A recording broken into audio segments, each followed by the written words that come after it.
Hey there, welcome to Broderos.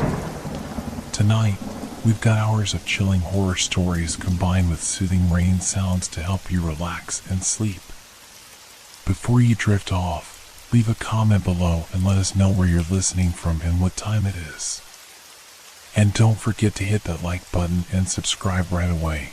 If you end up not enjoying it, you can always take it back later. Get cozy and let the fear take over.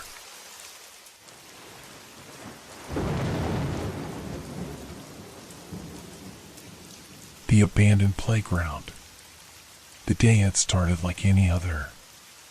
The sun was high, casting its warm light on everything, making the world seem peaceful. My younger brother, Max, and I had been cooped up inside all morning. Mom was busy with work, and Dad was out on a fishing trip. We were bored. It was then that Max brought up the old playground near the edge of town, the one we had always been warned to stay away from. I didn't think much of it at first. After all, it had been years since anyone used that playground.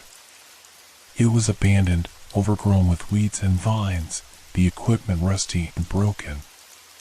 But Max insisted. He was always the adventurous one, the one who liked to push boundaries. We heard the rumors, of course, stories about how a child had died there years ago. Some said it was an accident, others whispered darker things.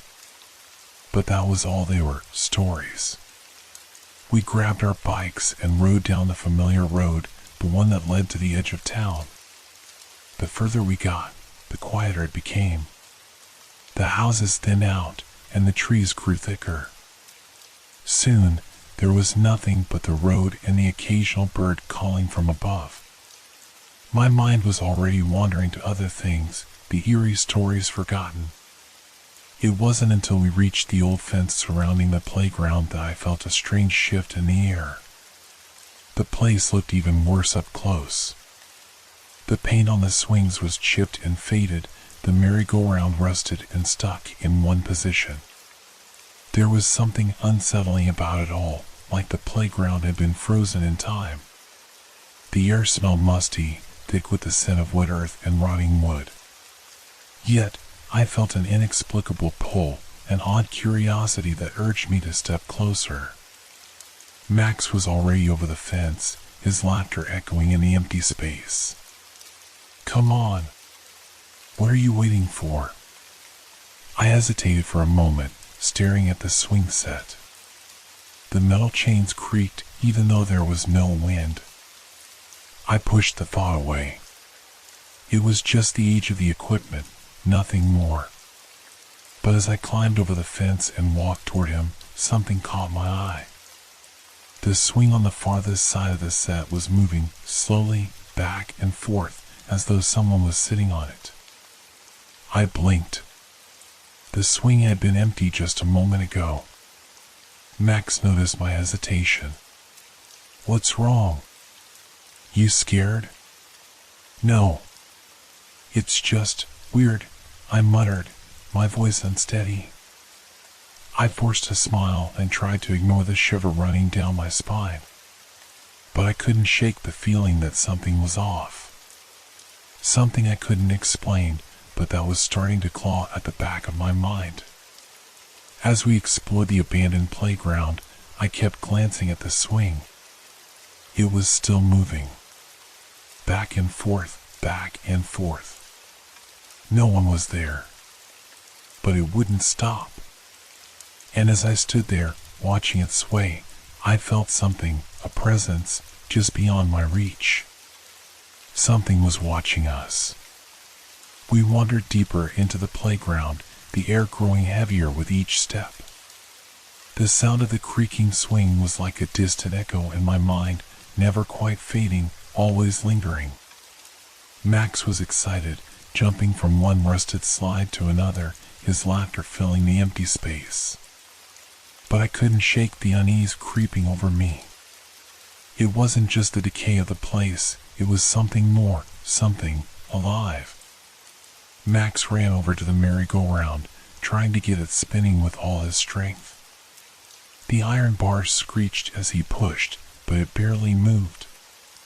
"Come on, help me."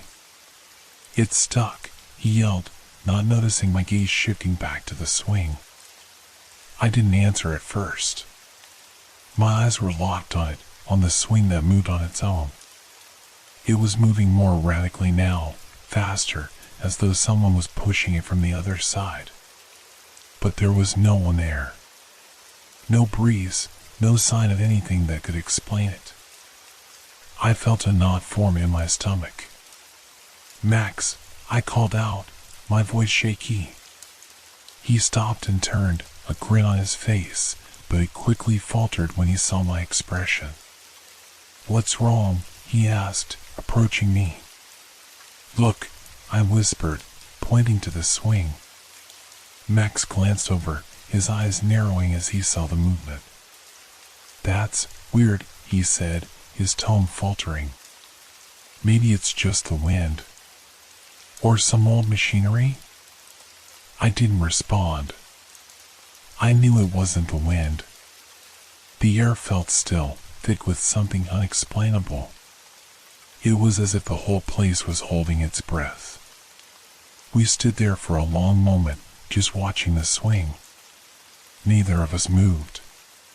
The only sound was the faint squeaking of the chains as it rocked back and forth, back and forth. Suddenly, there was a sharp sound, like a footstep on gravel. My heart skipped a beat, and I spun around, expecting to see someone behind me. But no one was there. The playground was still as empty as it had been when we arrived.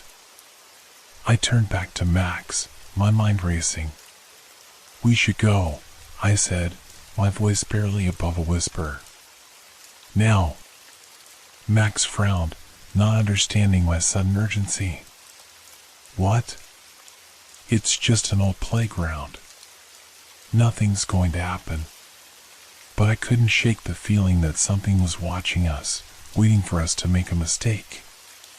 The swing creaked again, louder this time, as if it was demanding attention. I grabbed his arm. "Please, Max. Let's go." His eyes met mine, and for a brief second, I thought I saw something flash across his face, something that made him hesitate. But then he shrugged it off and gave me a reassuring smile. All right. Let's get out of here," he said, though he didn't seem nearly as uneasy as I was. We started walking back toward the fence, but as we passed the swing set, something strange happened. The swing stopped moving. Just like that. It was as if whatever had been making it move had decided to leave. I let out a breath I hadn't realized I was holding. But then, without warning, the swing lurched forward.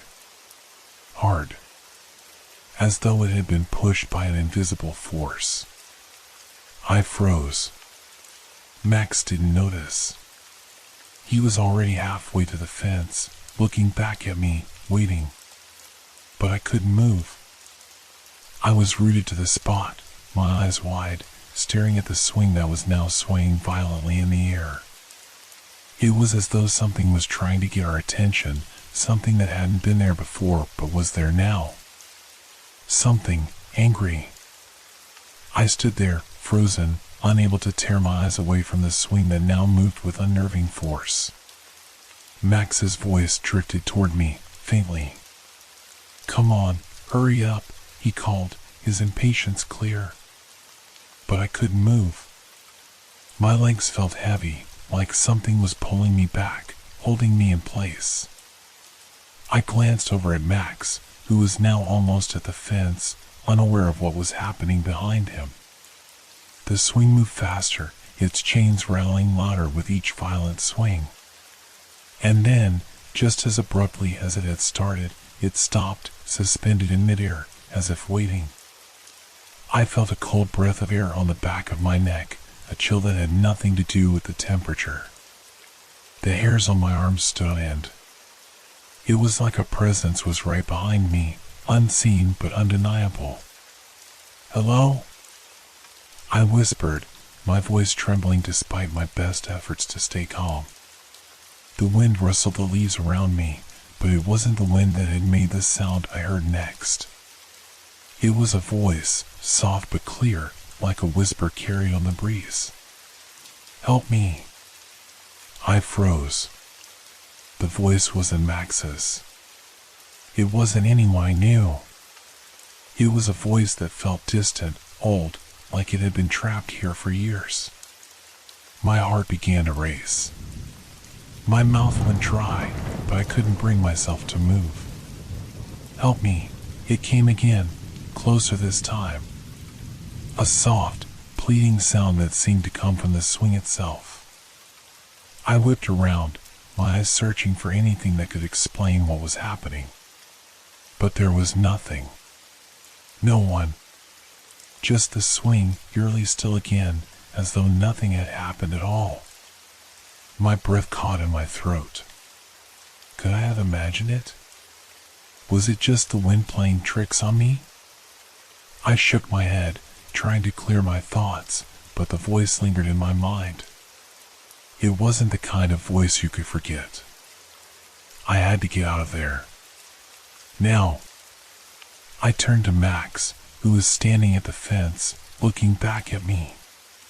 His face was blank, his eyes almost too calm. It was like he hadn't heard the voice. Like he hadn't felt the shift in the air. "Max." I called, my voice more urgent than I intended. He looked at me, his brow furrowing in confusion. "What's wrong with you?" "Max, we need to go. Right now." He blinked at me, his expression still unreadable. "You're acting weird. It's just an old playground. What's the big deal?" I wasn't sure how to explain it to him. How could I? How could I make him understand that there was something wrong here, something that went beyond the decay of the playground? But I felt, that it wasn't just the place. It was something else, something that had been here long before we arrived. Max didn't seem convinced, but he followed me anyway, jumping over the fence to leave. As I climbed over, I stole one last look back at the swing. It was still. Too still. As if nothing had ever happened. But deep down, I knew something had. Something that we couldn't see. Something that had been waiting for us. I didn't tell Max what I'd heard. I didn't want him to think I was losing my mind. But the voice, the presence, stayed with me as we rode back home. And as the playground faded behind us, I couldn't shake the feeling that we had left something behind, something that was still waiting.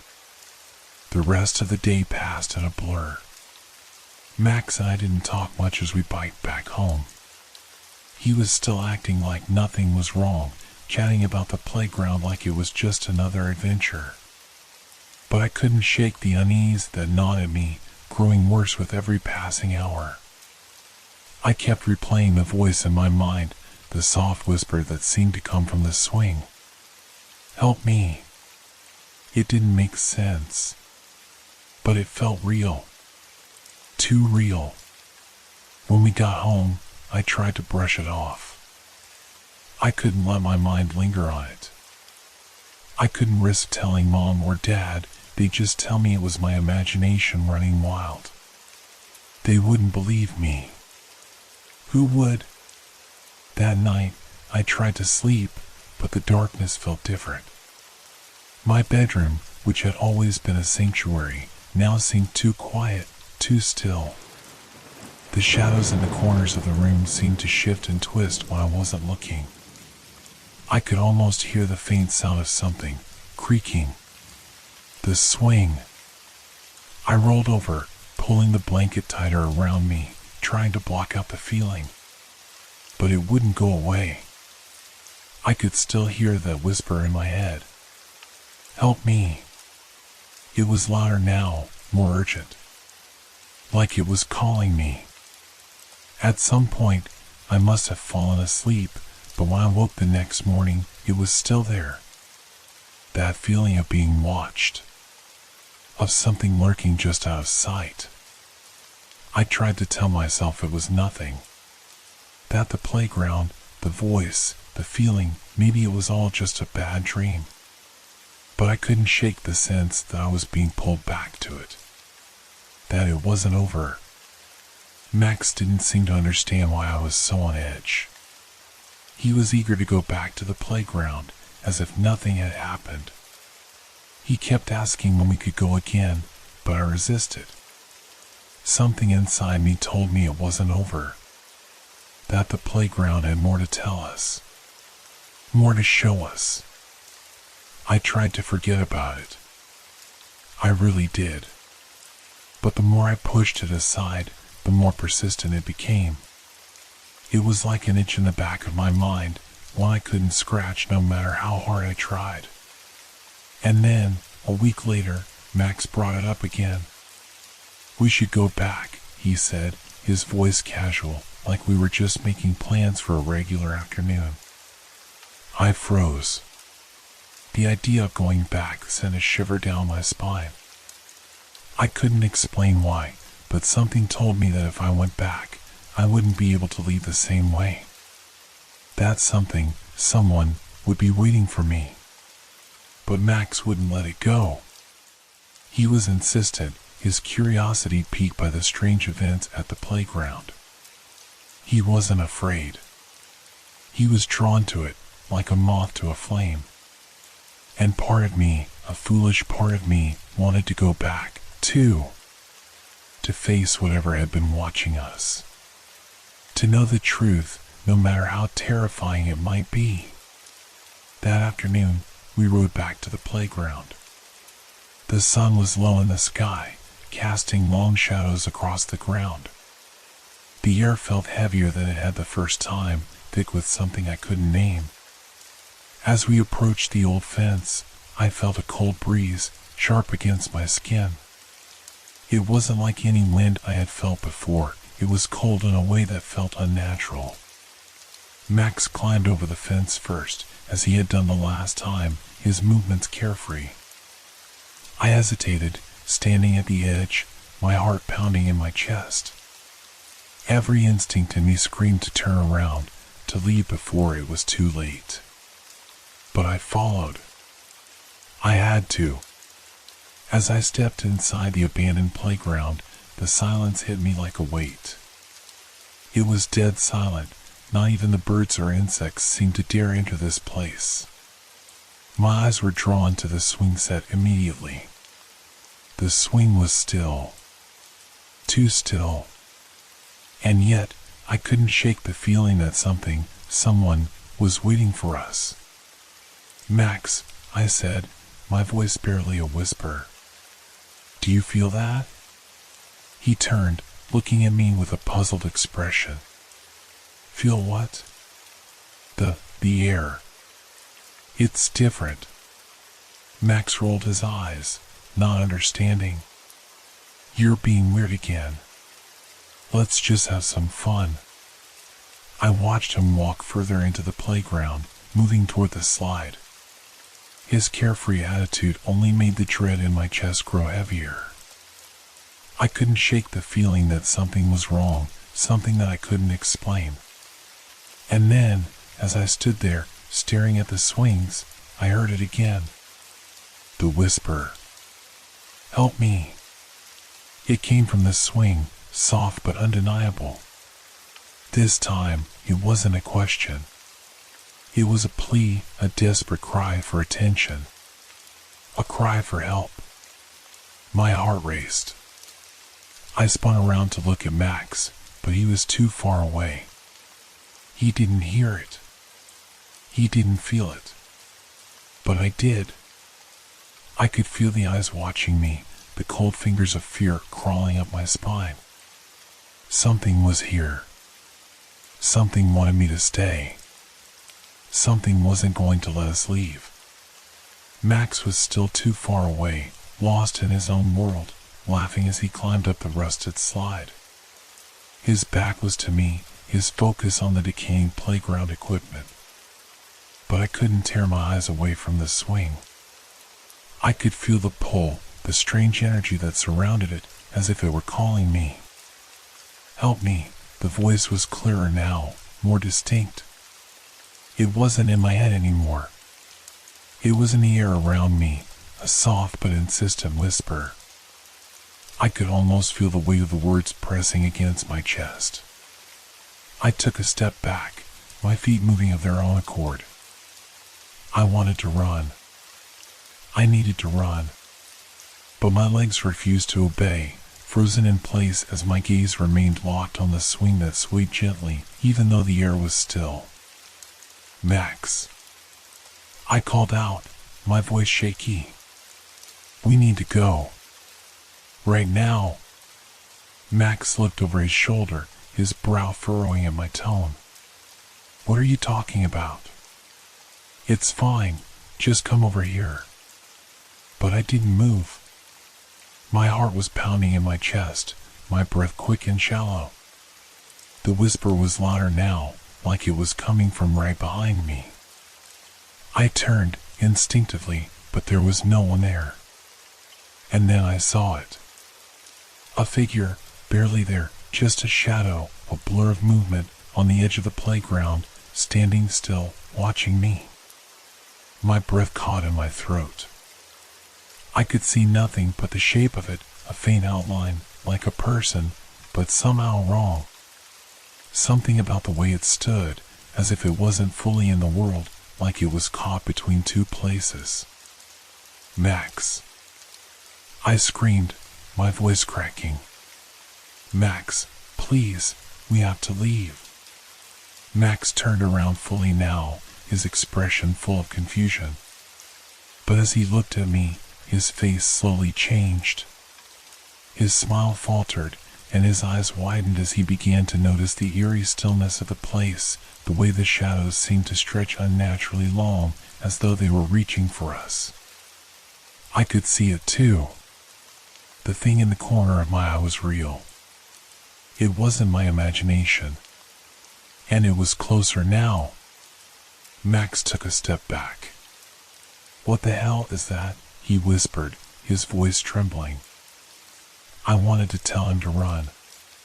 But before I could speak, the swing jerked violently, the chains rattling with a noise that echoed in the stillness. The swing was moving again, but this time it wasn't just swinging, it was slamming back and forth, like someone was on it, throwing themselves forward with every swing. And then, I heard it again. The voice. This time, it was loud, sharp, and unmistakable. Help me. The air grew colder, and the figure in the corner of my vision seemed to grow more solid, more defined. It wasn't a shadow anymore. It was a child. A child dressed in tattered clothes, their face pale and gaunt, eyes hollow as they stared directly at me. I couldn't breathe. My entire body was paralyzed with fear. Every instinct told me to run, to get out of there, but I couldn't tear my eyes away from the child. The swing stopped, hanging motionless in the air, and then the figure slowly moved toward me, its steps unnaturally slow, dragging across the ground like it was struggling to keep its balance. I felt a chill that went deeper than skin, colder than anything I had ever known. The child was closer now. Their mouth moved as though they were speaking, but no sound came from their lips. Suddenly, I felt a force, an invisible hand, pushing me forward, urging me toward the swing. My feet moved against my will, taking me closer and closer. I couldn't fight it. My mind screamed for me to stop, to turn around and run, but my body betrayed me. Max. I tried to call, but the word wouldn't come out. It was as though something was choking me, silencing me, making it impossible to speak. I reached the swing, and as my hand touched the cold metal of the chains, the child's eyes locked onto mine. And for the briefest moment, I saw something terrible in those hollow eyes. A deep, endless sadness. A pain that stretched across time itself. Help me. the whisper was right in my ear now. It was coming from the swing, from the very air around me. I could feel it deep in my bones, as if the voice was pulling something from me, something I didn't know I had. And then, the world tilted. Everything spun around me, the ground shifting beneath my feet. I tried to scream, but the air had thickened, choking off the sound. My vision blurred, the playground becoming a whirlwind of shapes and shadows. I stumbled, my hand still gripped tightly around the swing, and before I knew it, I was falling into the darkness. I don't know how long I was out. All I remember is the feeling of cold.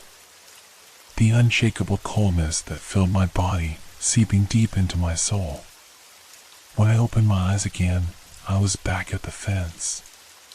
But something was wrong. Max wasn't there. The playground was silent, as if it had never been disturbed. The swing was still. The air was still. But Max was gone. I called his name, but the sound was hollow, swallowed by the oppressive silence. I called again, louder this time, my voice desperate, but there was no answer. I ran around the playground, searching, panic rising in my chest. There was no sign of him. And then I saw it. The swing. It was moving again. Slowly, gently, as if someone were sitting on it, waiting. But I knew what it meant. Max wasn't coming back. I don't know how long I stood there, staring at the swing, my heart thudding in my chest. I should have left. I should have run, but something kept me there, frozen, watching the swing sway gently back and forth. There was a part of me that wanted to believe this was all some kind of nightmare. That if I just woke up, everything would be fine, Max would be standing beside me, and we'd laugh about how scared I'd gotten. But it wasn't a dream. The world around me was suffocating, heavy with a silence that felt like it was pressing down on me. Even the air itself seemed thick, like it was holding its breath, waiting for something to happen. I couldn't move. I couldn't think. I didn't even know what to do next. The only thing that felt real was the emptiness around me. Max was gone. The playground was still, but there was something darker here now. Something I couldn't name, something I couldn't understand. I finally forced myself to take a step forward, my legs shaking, the ground uneven beneath my feet. The swing creaked again, but this time, the sound wasn't just a squeak of rusted chains, it was the sound of something heavy, something alive, moving in a way that didn't belong in this world. The voice was gone, but the weight of its absence was even more terrifying. I turned away from the swing, my eyes scanning the playground. The slides, the seesaws, the merry-go-round, all of them were untouched, still as death. The world seemed to hold its breath, waiting for something to happen. But there was nothing. Only that suffocating silence. I felt the pull of the air around me, pushing me toward the fence, like I was being guided by some invisible force. It felt wrong, so wrong, but my legs moved before I could think. As I reached the fence, I climbed over it, still too afraid to look back. My hands were slick with sweat, my heart pounding like a drum in my ears. Once I was on the other side, I ran. I didn't look back. I didn't stop until I was home, breathing hard, heart racing. My parents were there, sitting in the living room, looking at me with concern as I stumbled through the door. I wanted to say something, to explain, but the words wouldn't come. How could I? How could I tell them what had happened when I barely understood it myself? "What's wrong?" my mom asked, standing up from the couch. She stepped toward me, her voice full of worry. "You look pale. Did something happen?" I shook my head, feeling dizzy, nauseous. I need to lie down, I muttered, turning toward the stairs. I didn't wait for her to say anything else. I just needed to escape, to be alone, to try and make sense of what I'd seen. I shut the door behind me and collapsed onto my bed, pulling the blankets around me. My mind raced, still reeling from what had happened. The voice. The swing. Max's disappearance. I didn't know how to explain any of it, but I couldn't ignore what I'd felt, what I'd seen. Max was gone, and no one would believe me. As I lay there, the room felt colder. The shadows in the corners of my room stretched longer, deeper, and I realized, with growing horror, that I wasn't alone. I didn't know how I knew, but the presence was there, just beyond the edge of my vision, waiting. I squeezed my eyes shut, willing the feeling away, but it wouldn't leave. I wasn't sure what was worse, the fear of the playground or the fear of the thing that was waiting for me now. I didn't know how long I stayed like that, trembling in the dark, but eventually I must have drifted into an uneasy sleep. And when I woke, it was still there. The cold. The silence. The feeling that something had changed, something had shifted. The worst part was, I didn't know what it wanted. I didn't know how long it would follow me. But I knew one thing. I would never go back to that playground again. I couldn't shake the feeling that something had followed me home. Even when I tried to tell myself it was just a lingering fear from the playground, I knew deep down that it wasn't. It wasn't my imagination.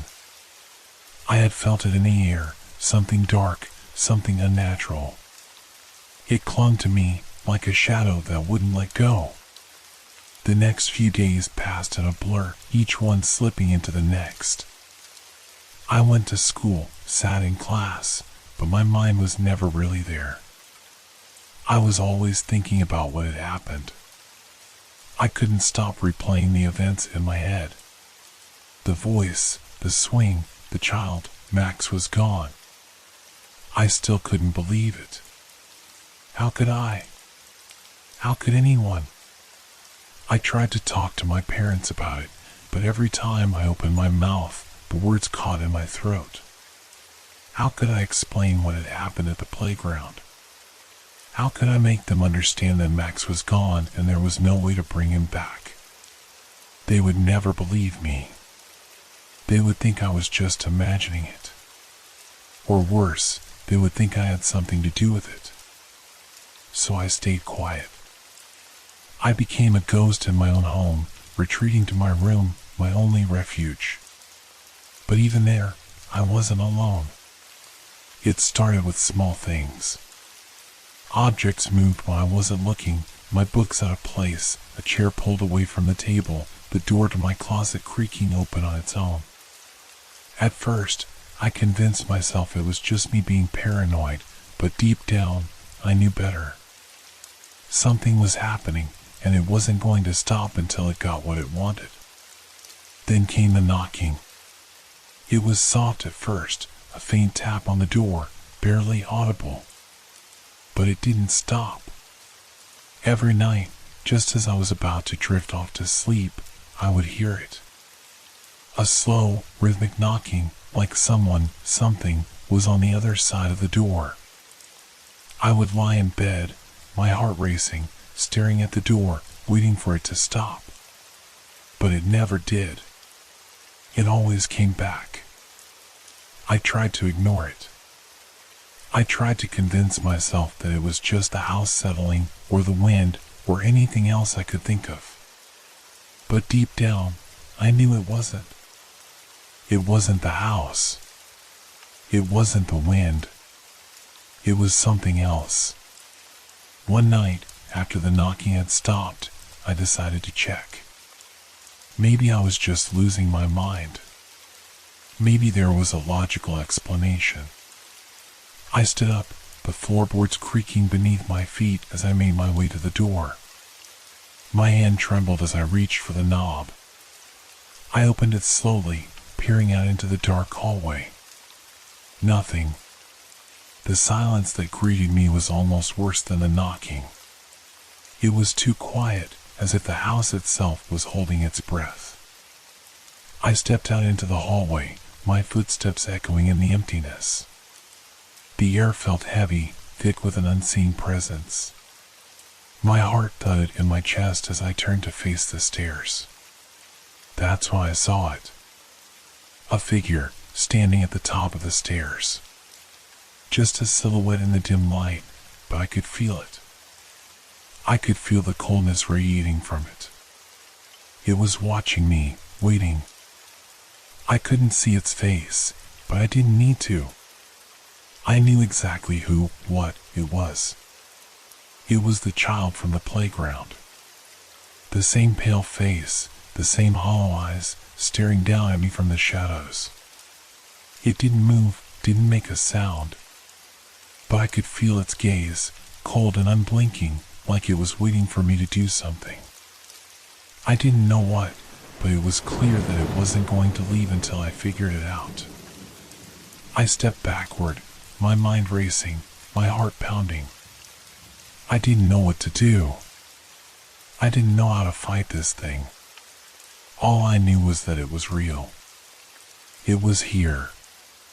The figure slowly tilted its head, just a small, almost imperceptible movement, but it was enough. The message was clear.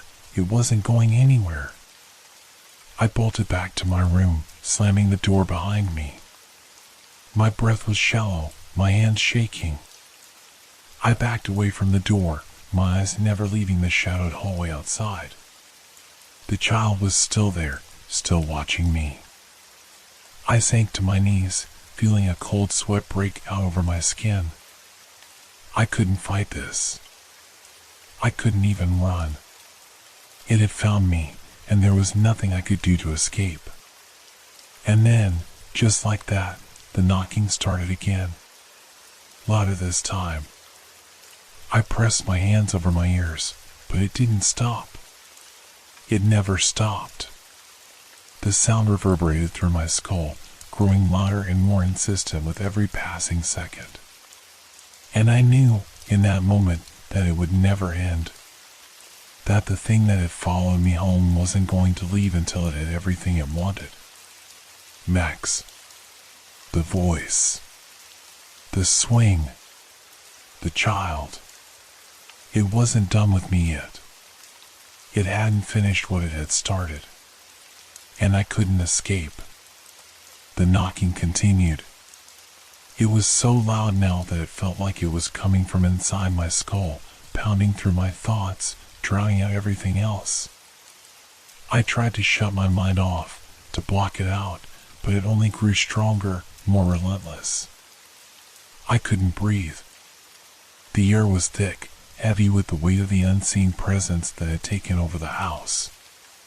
Every corner felt like it was closing in on me, the walls pressing tighter and tighter, as if the house itself were alive, suffocating me with its silence. I gripped the edges of my bed, my nails digging into the sheets, trying to keep some hold on reality. My pulse raced, the sound of the knocking now mixing with the frantic pounding of my heart. I could feel it in every fiber of my being, the coldness. The presence was closer than ever. The child. I knew it was still here, still watching, still waiting for something. I didn't know what to do. There was no escaping it. The longer I sat in my room, the stronger the feeling became, like invisible hands were reaching toward me from the dark corners of the house, pulling me into its grip. I tried to rationalize it. Maybe it was just my mind playing tricks on me. Maybe I was just imagining things. But I knew. Deep down, I knew this wasn't a trick. This wasn't my imagination. And then, suddenly, the knocking stopped. The silence that followed was deafening. It felt like the entire world had paused, holding its breath, waiting for something to happen. My body tensed, every muscle coiled tight, ready to spring into action. But what action? What could I do? I wasn't ready for what happened next. The door creaked open. It wasn't the wind. It wasn't an accident. The door slowly, steadily, opened by itself. I could feel it before I even saw it, the presence, pushing the door just a little bit wider, inch by inch, until it was fully open, revealing the dark hallway outside. I froze. My breath caught in my throat as I stared at the door, my eyes locked on it, heart pounding in my chest. My hands were clammy, my legs weak, but I couldn't move. I didn't want to see what was out there, but I had no choice. I had to look.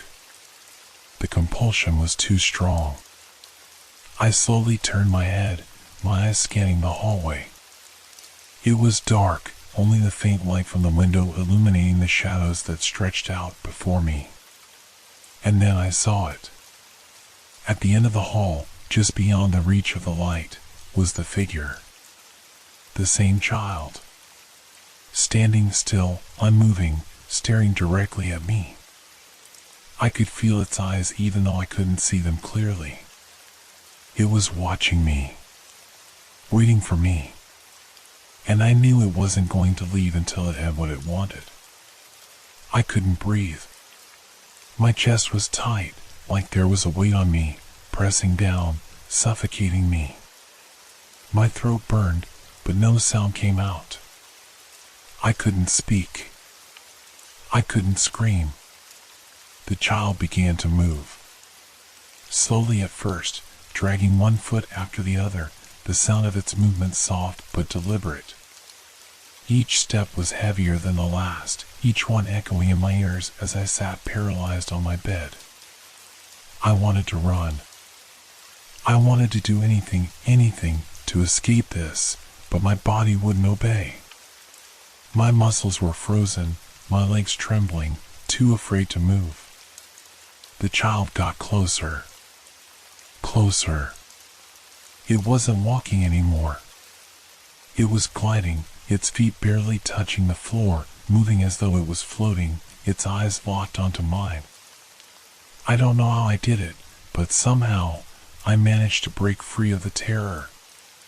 My legs, weak as they were, pushed me off the bed, my body trembling with fear, but I couldn't let it win. I couldn't stay in this room any longer. I bolted from the room, my feet pounding against the floor, my heart racing in my chest. I didn't know where I was going. I didn't care. All that mattered was that I was running away from that thing, away from the darkness that had taken over my life. I tore down the hallway, my breath coming in short gasps, my mind spinning, but as I reached the stairs, just a few more steps, just a little farther, I saw it. The child was standing at the top of the stairs now, waiting for me. Its pale, gaunt face was a mask of sorrow and despair, but its eyes, those eyes, were full of something much worse. Hunger. It wanted something. It wanted me. I froze. I couldn't move. It was too late to escape. The child reached out, its bony fingers stretching toward me, and for a moment, I thought I could feel its touch. Cold. So cold. Like the chill of death itself. And then it spoke. Help me. Its voice was clear now, sharper, but still hollow. Still empty. I wanted to scream, to run, to get away from it, but the words wouldn't come. I was caught. Trapped in its gaze, in its presence, in the horror that had followed me from the playground. I couldn't fight it anymore. It had come for me. And there was nothing I could do to stop it. The air felt thick, suffocating as I stood frozen at the bottom of the stairs, staring up at the child. Its cold gaze pierced through me, and in that moment, I knew it wasn't just a child. It was something else. Something far older, far darker than anything I had ever encountered. I had to get away. My instinct screamed at me to run, but my body refused to move. The child's eyes, those hollow voids of darkness, were pulling me in, drawing me closer, and I couldn't fight it. "Help me," the voice repeated, but this time it was different. It was softer, almost pleading. The sound of it hit me like a wave, crashing over my senses, and for a moment I almost believed it. I almost wanted to believe that this thing was just a lost child, seeking someone to ease its pain. But then, something inside me snapped. I couldn't allow myself to be fooled. The events at the playground, the swing moving by itself, the voice, Max's disappearance, none of it was an accident. This child wasn't lost.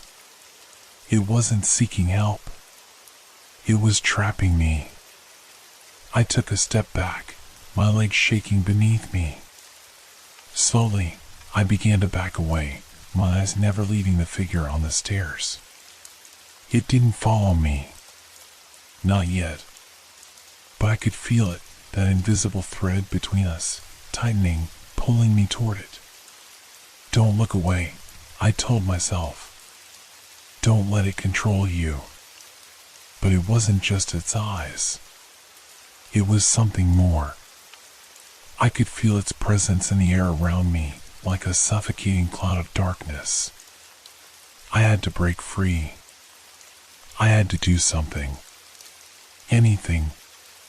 The sudden sound of footsteps behind me broke my trance. I turned around, panic rising in my chest. My heart skipped a beat, and for a moment I thought someone else had entered the house. But there was no one. Just the thick, heavy silence. I heard the voice again, this time not from the child, but from somewhere deep inside me. "You can't escape. It's too late. You belong to it now." The words were so clear, so real, that I stumbled back in shock, my breath catching in my throat. My mind raced, trying to process what was happening.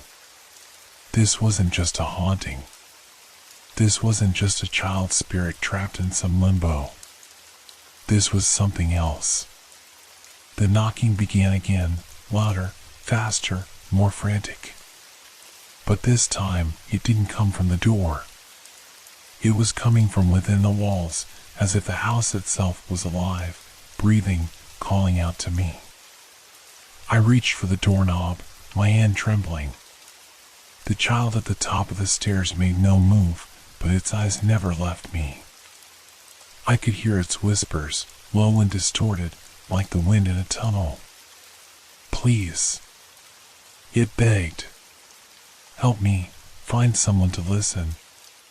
But there was no one left. Max was gone. And I didn't know what the child wanted from me. I didn't know what it was trying to say. All I knew was that I needed to get out. I yanked the door open, bursting into the hallway. But as I moved toward the front door, something stopped me.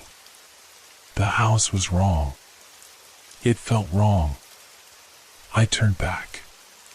The child was gone. But the hallway was different. The walls were darker, the floorboards warped, the ceiling seeming to sag lower. The air had thickened into something oppressive, and I could feel the weight of it on my chest, each breath more difficult than the last. I couldn't breathe. The floor beneath me creaked, a sound so loud in the silence that I froze. My eyes shot to the stairs, but there was nothing there. Just shadows stretching unnaturally along the walls. And then, from the farthest corner of the hallway, I saw something I hadn't noticed before. A door. A door that hadn't been there earlier. It stood ajar, its edges flickering with a dim, unnatural light. I didn't want to go toward it. I didn't want to open it. But I couldn't resist. My body moved on its own, drawn to it as though it were calling me, pulling me in. The darkness in the house was wrapping around me, and I had no choice but to follow. With each step, the air grew colder, heavier, like the darkness was closing in from all sides. I reached the door. My hand hovered over the handle, trembling, but I had to open it. I had to know what was inside. I turned the knob. The door creaked open, and I stepped into the room. It was familiar. Too familiar. I gasped as I looked around, realizing where I was. This wasn't just any room. This was the playground. The same rusted swings. The same peeling paint. The same empty silence. But this time, the swing was still moving. And there, standing beside it, was Max. I blinked, my breath catching in my throat. But as I looked closer, my heart sank. Max wasn't alive. He was something else. His skin was pale, too pale, stretched tight over his bones. His eyes were wide open, but empty. Hollow. His mouth was twisted into a grimace that looked almost like a smile, but there was no joy in it. No life. He stepped toward me, his movements jerky, unnatural. His eyes locked onto mine, and I felt the chill of his gaze cutting through me like ice. And then I heard it. The same voice that had spoken to me earlier. But now, it wasn't just coming from Max. It was coming from the swing. From the walls. From the air around me. Help us, help us, help us. I turned to run, but the door slammed shut behind me, trapping me inside. The room seemed to shrink, the walls pressing in, suffocating me. I could hear the whispers, the voices, all around me. They were all here. All of them. Max's figure loomed closer. His face was now twisted in pain, and I could see his fingers reaching for me, as if trying to pull me toward him. I didn't know what was real anymore, and I didn't know how much longer I could survive this nightmare. I couldn't breathe. The walls were closing in, the air thick with something suffocating, like the entire house was pressing in on me, constricting, squeezing the life out of me. Every part of me screamed to get out, to escape, but my feet refused to move. I was paralyzed. Max's eyes were on me, those hollow, empty eyes, pale and unblinking, fixated on me like a predator stalking its prey. His face was a mask of torment, his body jerking with unnatural movements. His mouth open wide, but there were no words.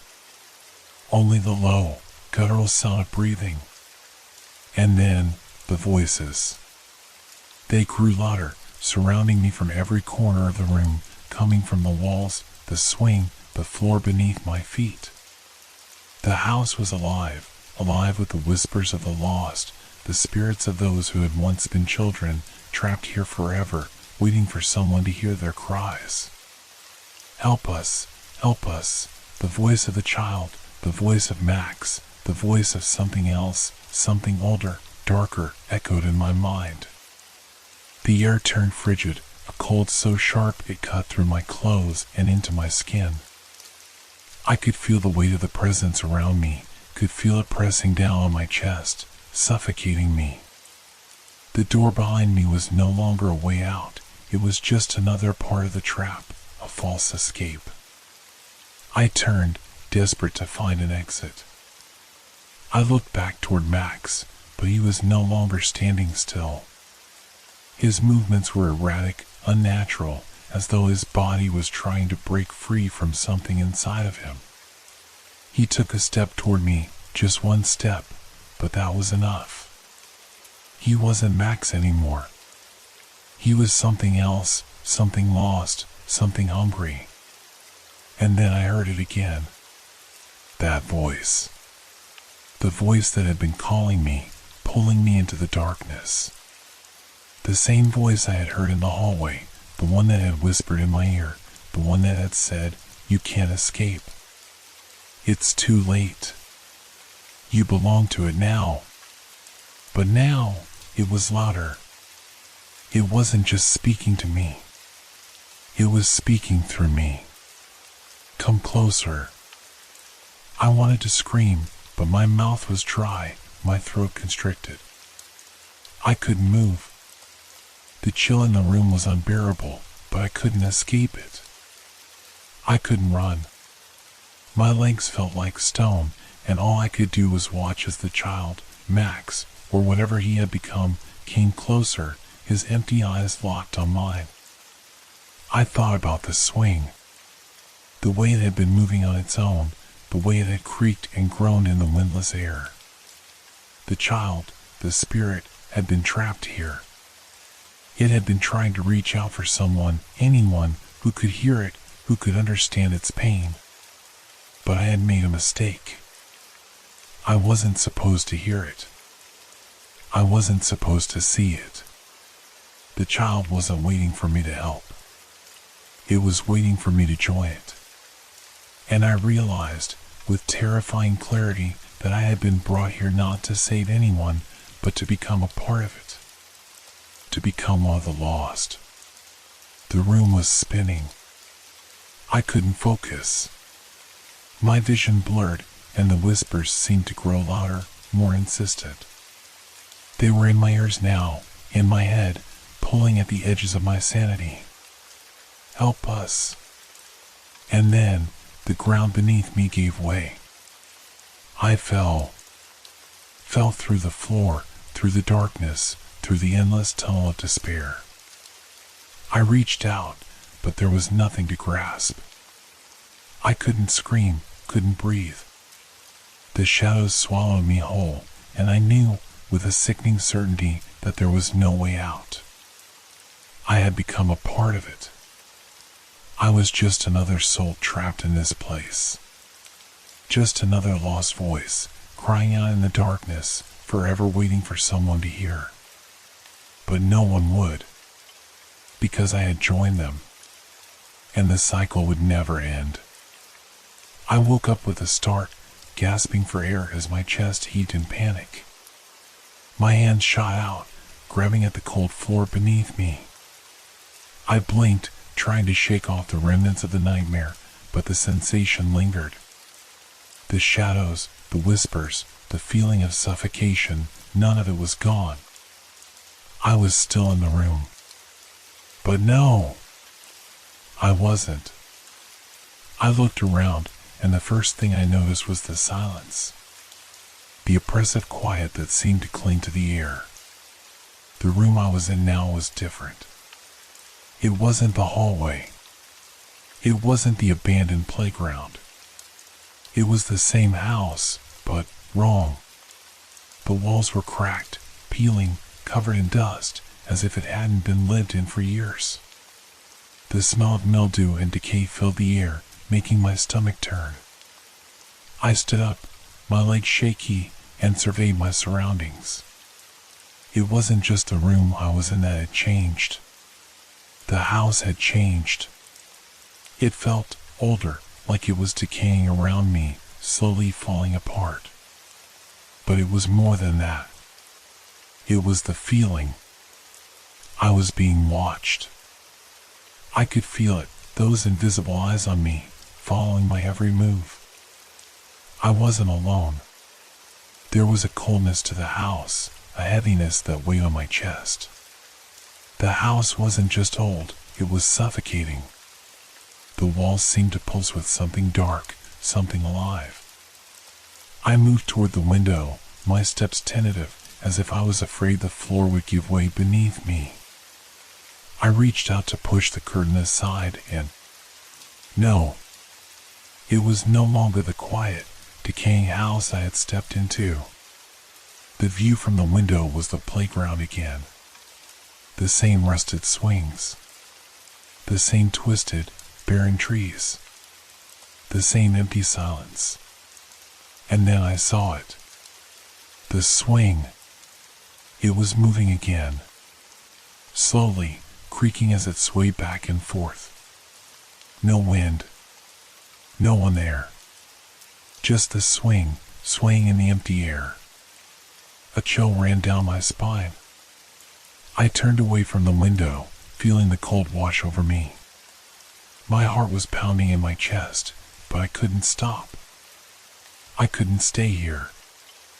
I had to find out what had happened, why I was still trapped in this place. But there was no way out. I ran to the door, grabbed the handle, and twisted it. It wouldn't open. I yanked harder, my breath coming faster, panic surging through me. But it was locked. The door was locked from the other side. I backed away, my heart racing. I couldn't breathe. I couldn't think. I was losing it. That was when I heard it. The sound of footsteps. Slow. Measured. Coming from somewhere in the house. I wasn't alone. I tried to push the door open again, but it wouldn't budge. I slammed my shoulder against it, feeling the wood groan in protest, but it didn't matter. The footsteps were getting closer. Someone, or something, was coming. I pressed my back against the door, my breath shallow. I could feel the pressure building, that same suffocating weight that I had felt earlier when I thought I was trapped in the playground. The darkness was closing in again. But this time, I wasn't going to wait for it to reach me. I turned and ran. The floor creaked under my feet, and I didn't dare look back. I didn't know where I was going, didn't know if there was a way out. All I could focus on was putting as much distance between me and whatever was in this house with me. But I could hear it. The footsteps. Slow, deliberate, getting closer with every step. I ran faster, my feet pounding against the floor, my breath coming in ragged gasps. My mind was spinning. My thoughts were jumbled, racing too fast for me to catch. I wasn't going to make it out of here. I didn't know how I knew it. But I knew. The house was changing again. The walls were closing in, the hallway narrowing, the ceiling dropping lower. I could feel the darkness creeping in at the edges of my vision.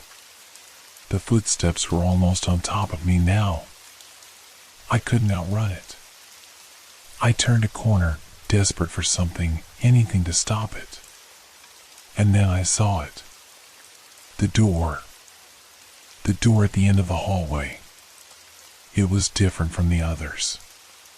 It was familiar. Like it had been there all along, waiting for me to find it. I stumbled toward it, my legs barely carrying me.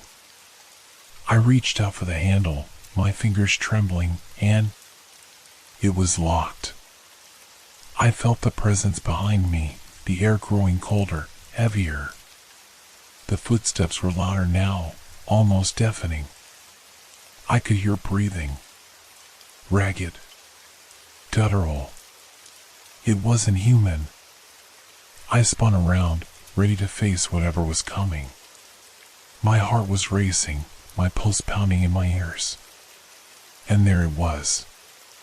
The child. Or rather, what had once been a child. Its eyes were wide open, dark, lifeless. Its mouth was twisted into a grotesque smile, but it wasn't smiling at all. It was just staring. And it wasn't alone. Behind it, shadows moved, swirling in the darkness, taking form. Figures, indistinct at first, but then clearer. Faces, twisted in pain, contorted in agony. They were reaching out for me. I couldn't breathe. I couldn't scream. I couldn't move. I was surrounded. And then I heard the voice. "You can never leave," it whispered, low and hollow. You belong to us now. I backed away, shaking, but there was nowhere to go. The walls pressed in. The air was thick. The floor beneath me was cold and hard. I tried to turn back to the door, but it was gone. It had vanished. I was trapped. And I knew. It was too late. I wasn't sure how long I stood there, paralyzed, facing the nightmare that had unfolded before me. The child, if it could still be called a child, was inching closer, its twisted smile growing wider with each step it took toward me. The figures behind it, those dark shapes, the faces twisted in agony, followed like a shadow, inching ever closer, surrounding me. I tried to move, but my body wouldn't obey. My limbs felt heavy, my skin chilled by the presence of these things. I couldn't think straight. My mind screamed for an escape, but all I could hear was the sound of my heartbeat pounding in my ears, drowning out everything else. I couldn't breathe. I couldn't think. A cold, malicious voice broke through the fog of my panic, and I realized it was coming from the child. It wasn't speaking, not in any way I understood, but I could feel the words creeping into my mind, gnawing at my thoughts. "You're mine now," the voice whispered. "You can't leave." And then I saw it. There was something behind it. A flicker of movement. A shadow that was different from the others. It was darker, sharper, like it was alive in a way the others weren't. I didn't know what it was, but I knew it was something I couldn't look away from. It was drawing me in, pulling me toward it. I took a step forward, my feet dragging across the floor as though something invisible was holding me back. I couldn't stop myself. It was as though I were being controlled, a marionette in the hands of something far more powerful than I could ever hope to understand. The child, the thing, was still there, but it wasn't the same. The closer I got to the shadow, the more the child's form seemed to blur, to melt away, like it was being sucked into something darker. The edges of its face were dissolving, its features becoming distorted and unrecognizable. I reached out, my fingers trembling, touching the air in front of me. And then, I was falling. I fell into the shadow, into the darkness, like I was being pulled through a void, a tunnel of blackness that stretched endlessly in every direction. I could feel the chill again, colder than before, freezing me to the core. My body was weightless, spinning in the dark, surrounded by the sound of whispers. It wasn't the house anymore. It wasn't the playground. It wasn't even the world I had known. It was nothing. I was nothing. The darkness was suffocating, crushing, and I could feel it pressing down on me. I could feel the weight of it, the hopelessness, wrapping around my chest, squeezing the air from my lungs. And then I saw it. A flicker of light. A doorway. I couldn't tell if it was real or just another illusion. My vision blurred, but I reached for it anyway, reaching toward the faint glow. But I couldn't make it. My body, my mind, they were failing me. I couldn't move fast enough, and the door was slipping away. I heard the voice again, that cold, malevolent whisper. "You can't escape." The ground beneath me shifted again, and I was no longer falling. I was on my knees. The darkness was gone, replaced by the dim light of a room I didn't recognize. The air was still cold, but it wasn't suffocating anymore. It was just still. Empty. I looked around, my eyes adjusting to the low light. The room was barren, stripped of any warmth, like it had been abandoned long ago. There was nothing here but shadows. And the whispers were louder now, echoing off the walls, as though they were coming from inside my head. "You're trapped." I couldn't tell if I was hearing the voices of the lost children or if I was hearing my own thoughts, but the weight of their words pressed against my chest. The door. The same one I had seen before. It was there, at the far side of the room. It was ajar. I stood up, my legs still weak, but my mind was clearer now. The darkness hadn't taken me. Not yet. I still had a chance. I walked toward the door, my heart pounding as I neared it. I didn't know what was waiting on the other side. I didn't know if there was even another side anymore. But I had to try. When I reached for the door, I hesitated. There was something wrong about it. The handle felt cold under my hand, colder than anything I had ever felt before. But I couldn't stop now. I pushed the door open. Beyond it was a hallway, dim and narrow. The air was thick with dust, and the floor creaked under my weight. But there was something familiar about it, something that tugged at my memory.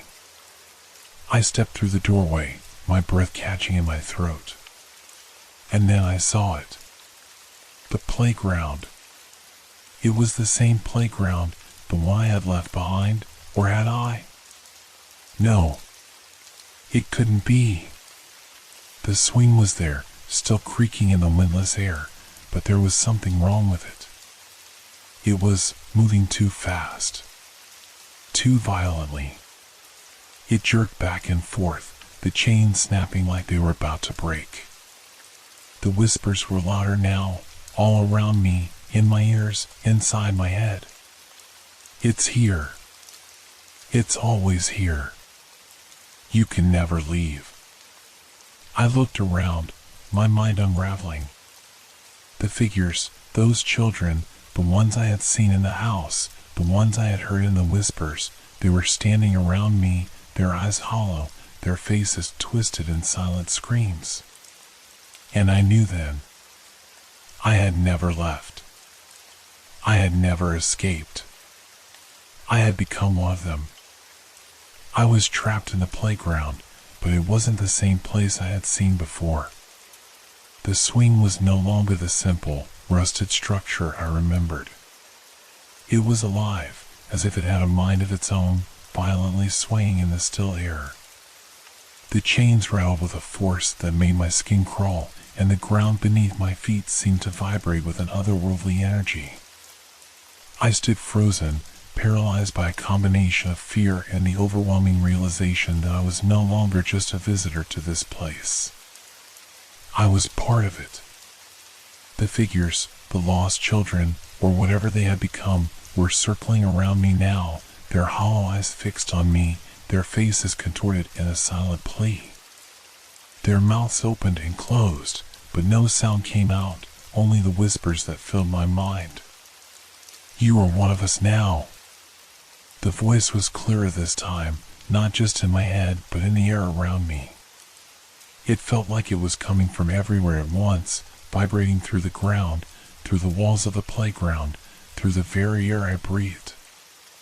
I stumbled back, my hands shaking as I tried to push the darkness away. But it wouldn't go. It clung to me, smothering me, wrapping around me like a blanket of ice. I turned to run, but there was nowhere to go.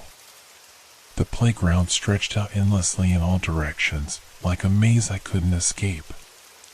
The trees, once barren, now twisted and gnarled, their branches reaching toward me like skeletal hands. And then, I felt it. A cold breath on the back of my neck. It wasn't the wind. It wasn't anything natural. It was the breath of something much worse. I whipped around, my eyes scanning the darkness, but there was nothing there. Nothing visible. But the air was heavy, thick with presence. I had to get out. I had to escape before whatever was following me could find me. I ran. I didn't know where, but I ran, my legs moving faster than they ever had before, as if the fear driving me was giving me strength. My chest burned, but I couldn't stop. I had to escape. I passed the swings again, but this time they were still. The eerie quiet had returned, and the figures around me had vanished. For a moment, I thought I had imagined it all, that the darkness had been a trick of my mind. But I didn't dare stop to check. The playground had shifted again, the atmosphere growing colder, more suffocating. And then I saw it. The slide. The twisted, rusted slide that I had seen earlier. It stood out like a monument in the middle of the abandoned playground, and despite everything, I felt compelled to approach it.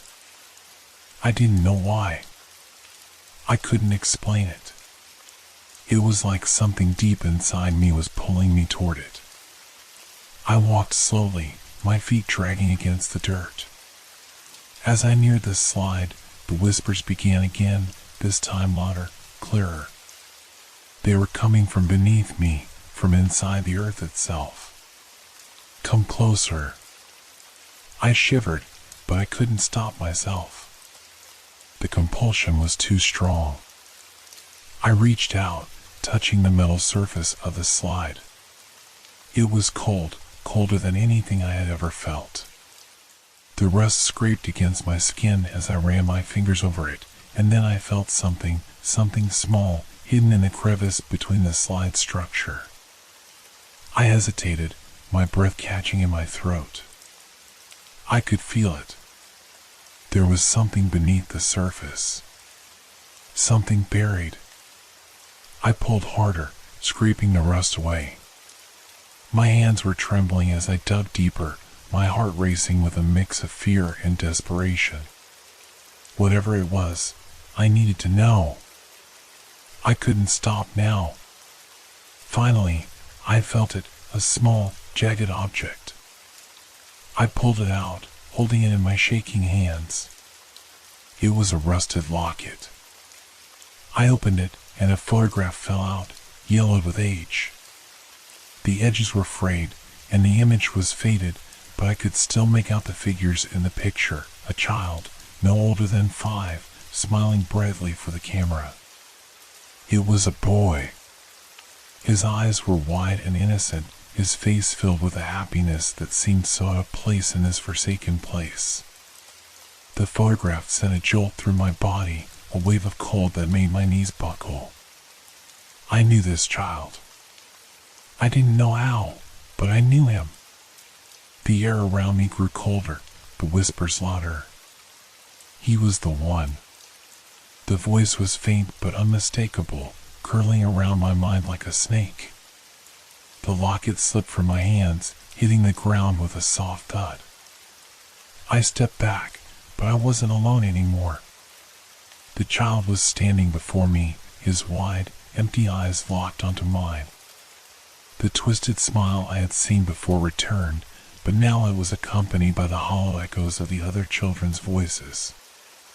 "You shouldn't have come back," they whispered, their voices layered together, a chorus of pain and anger. "You can't leave now." I backed away slowly, but the playground was closing in around me, the walls shifting, moving like they had a life of their own.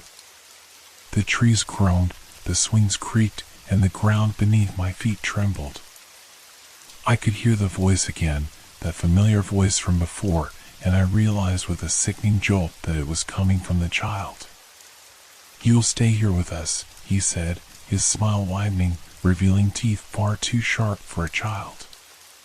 "Forever." I couldn't breathe.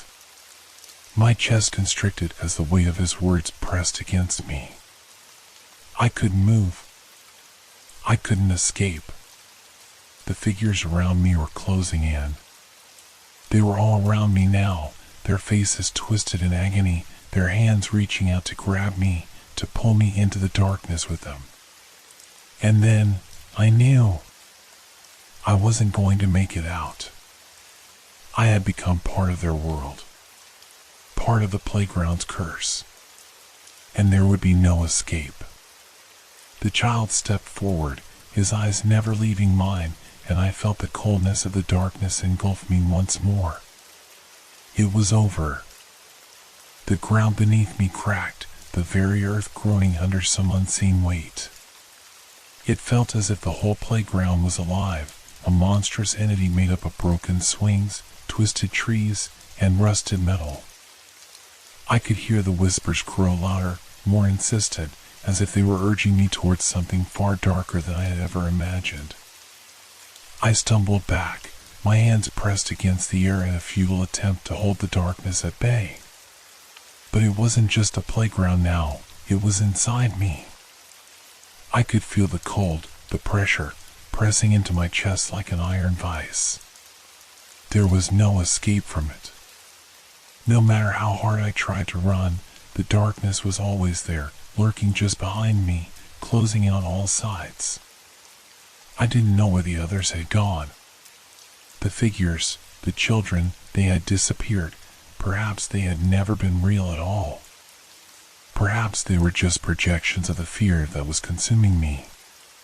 The child, the thing in the shape of a child, was still standing there, watching me with those empty eyes. Its smile was wide, too wide, as though its face was stretching, distorting into something unrecognizable. "You can't leave," it whispered again, its voice a low, guttural rasp that sent chills down my spine. I tried to speak, to argue, but the words wouldn't come. My mouth was dry, my throat tight. The very air felt like it was choking me, suffocating me. I wasn't sure how much time had passed, whether I had been standing there for minutes or hours. All I knew was that I was trapped in this nightmare, in this world that had been twisted and contorted by something beyond my understanding. I glanced down at my hands. They were shaking, covered in dirt, but there was something else. A faint glow, no, not a glow, but a faint mark, an imprint. It looked like a symbol I had seen before, in the locket, in the photograph of the child. I didn't know what it meant, but I felt it deep within me. This was the key. This mark was somehow tied to everything that had happened, everything I had experienced since I set foot on this cursed playground. I looked up, and the child was closer now, its face distorted, its smile widening even more as it approached. Its eyes were filled with an emptiness, a void that seemed to swallow everything around it. "It's too late," the voice echoed around me, growing louder, reverberating through the walls of my mind. The ground beneath me shifted again, this time with a violent tremor. I looked down to see the dirt splitting open, revealing a dark, gaping hole in the earth, an abyss that seemed to pull the very light into it. The whispers, the voices, they were coming from the hole, echoing upward, pulling me toward it. I reached out, but the air was thick, the weight of it pushing against me. I could feel myself being pulled toward the hole, my feet dragging across the ground, as though something was reaching for me, trying to drag me in. I fought against it, trying to move, to break free, but it was no use. The darkness was stronger than I was. The child was closer now, standing directly in front of me, its arms outstretched as if to embrace me. And then, as if in slow motion, I felt it. The air grew colder, and I could see my breath fogging in front of me. The child's face changed. Its features twisted and warped, becoming something grotesque, something that was no longer human. Its mouth stretched wide, impossibly wide, and I could hear its laughter, a twisted, distorted sound that echoed around the playground, filling the air with dread. "Join us," it whispered. I screamed. I couldn't help it. The darkness was swallowing me whole. The hole in the ground had opened wide, and I could see the faces of the other children, their eyes wide and empty, staring up at me from the depths. They were all trapped here, just like me. Just like the child in the photograph. It wasn't just a playground that was cursed. It was me. It had always been me. The child lunged forward, its hands cold as they gripped my arms, pulling me toward the hole. I fought, kicking and screaming, but it was useless. The grip was unrelenting, the force pulling me down into the darkness. As I fell, I caught one last glimpse of the playground. The swings were still moving, the chains creaking as though they were calling to me. The trees twisted, their limbs reaching out like fingers, ready to drag me into their embrace. And then, the world went black. I couldn't breathe. I couldn't see. I couldn't think.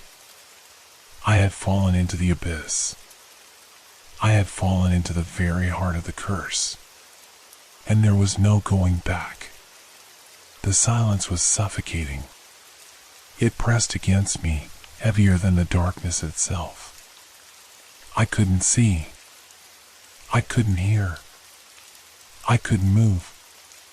It felt as if I had been suspended in time, trapped in an endless void where nothing existed but the weight of my own thoughts. Then, like a slow awakening from a nightmare, I began to feel the cold again. The chilling, biting cold that had surrounded me on the playground, but now it was all-consuming, wrapping around me like chains. I gasped, sucking in air, but it felt thick and wrong, like breathing underwater. I tried to open my eyes, but my eyelids felt like they were sealed shut, as if the darkness itself had fused with my body. Panic surged within me. I tried to scream, but my voice was swallowed up, lost in the silence. And then, a whisper, a faint sound, but unmistakable in its clarity. "You're here now." The voice sent a shiver down my spine.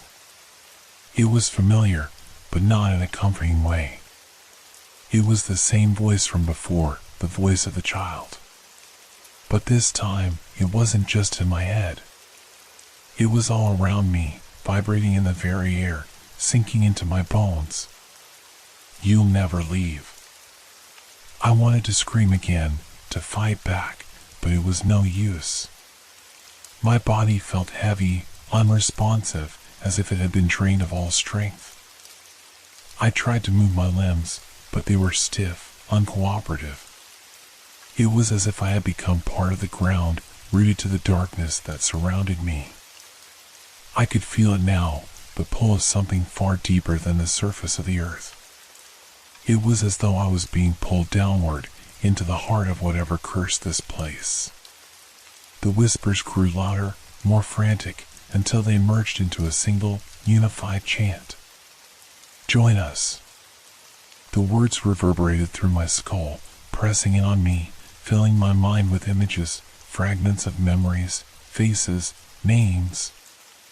They blurred together in a maddening whirl of confusion. But through it all, there was one constant, the child. The child I had seen in the photograph, the one who had led me here. I could feel its presence again, standing just behind me, a shadow within the darkness. Its breath was cold against my neck, its tiny, trembling hands resting on my shoulders. I could hear its voice now, right in my ear. "Don't you remember?" And then, suddenly, a flash, a memory, a moment from long ago, buried deep within me. I saw myself, much younger, standing at a playground. I didn't know where. I didn't know when. But I knew it was before everything had gone wrong. There was a swing, just like the one I had seen here. But this one wasn't moving on its own.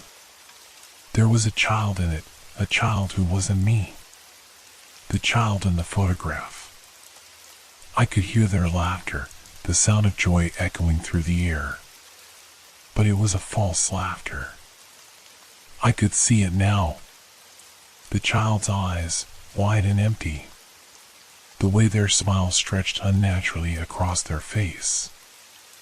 I had always known this place, hadn't I? I had always been connected to it. The accident. The tragedy. the death that had cast its shadow over this playground.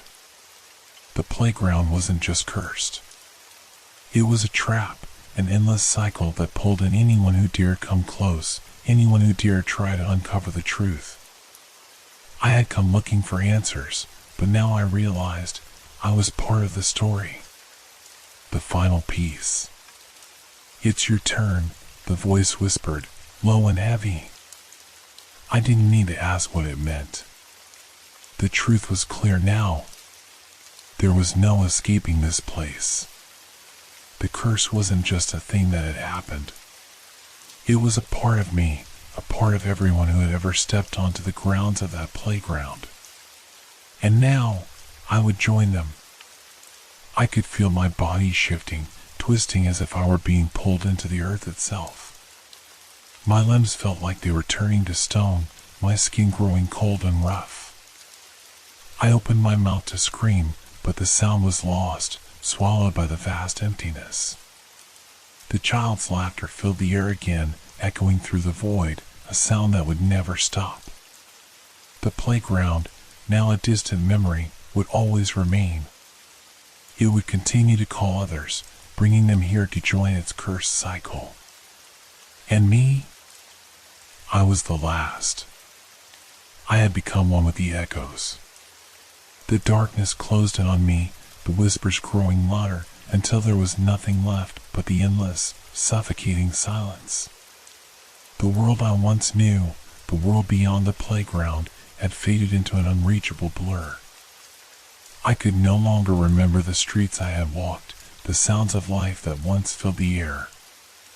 The air around me now was heavy, thick with an unnatural stillness. It was as if I had been cast into a new realm, one that existed somewhere between this world and the next. I stood, or at least I thought I did. My body felt weightless, as if my feet were no longer touching the ground. The place I was in was familiar but wrong, like the ghost of a memory that lingered just out of reach. The playground had disappeared, or perhaps it had never really been there. The only thing that remained was the vast emptiness that stretched before me, endless and consuming. I could hear nothing, yet I felt the presence of something watching, waiting, always just beyond the edge of my perception. Had I escaped? Or had I simply moved deeper into the darkness? The truth was something I couldn't grasp. Every thought seemed to slip through my mind like sand through fingers, elusive and intangible. I tried to call out, but no sound came. It was as if the very act of speaking had been stripped from me. My mouth opened, but there was nothing, no voice, no breath. A terrible realization gripped me. The silence was not just around me, but inside me. I looked around, trying to make sense of the world, but there was nothing to see. No walls, no horizon, just an expanse of emptiness, stretching in all directions, without end. It felt like I was standing in the void, an eternal place with no beginning and no end. The weight of it pressed down on me, making it hard to breathe, to think. But then, a flicker. A flash of something moving at the corner of my vision. I turned sharply, my heart racing, but there was nothing there, nothing but the endless dark. Except, no. There was something. A shadow. Just a hint of movement, barely visible, but unmistakable. A child. I took a hesitant step forward, my feet barely making a sound as they touched the ground. The child's form grew clearer as I moved closer, the figure growing solid in the distance. I could feel the pull, an undeniable force drawing me toward it, as if it were the only thing in this empty world that had any meaning.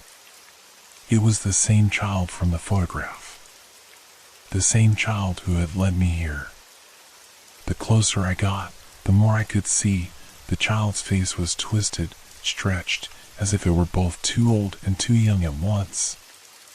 There were no eyes, just empty sockets where they should have been, and the mouth was open, too wide, as though the child were smiling, but it was not a smile of joy. It was a smile of something far darker, something ancient. You shouldn't have come, the child said, its voice not coming from its mouth, but from all around me. It echoed in my head, filling my thoughts until they were no longer my own. I froze, unable to speak, unable to move. You're part of it now. The words drilled into my mind, relentless and heavy. Part of it? What did that mean? Hadn't I been pulled into this place already? Was this not the end? The child had been the key, had it not? Hadn't it brought me here to witness the final unraveling? But no! There was more. There was always more. The ground beneath me trembled.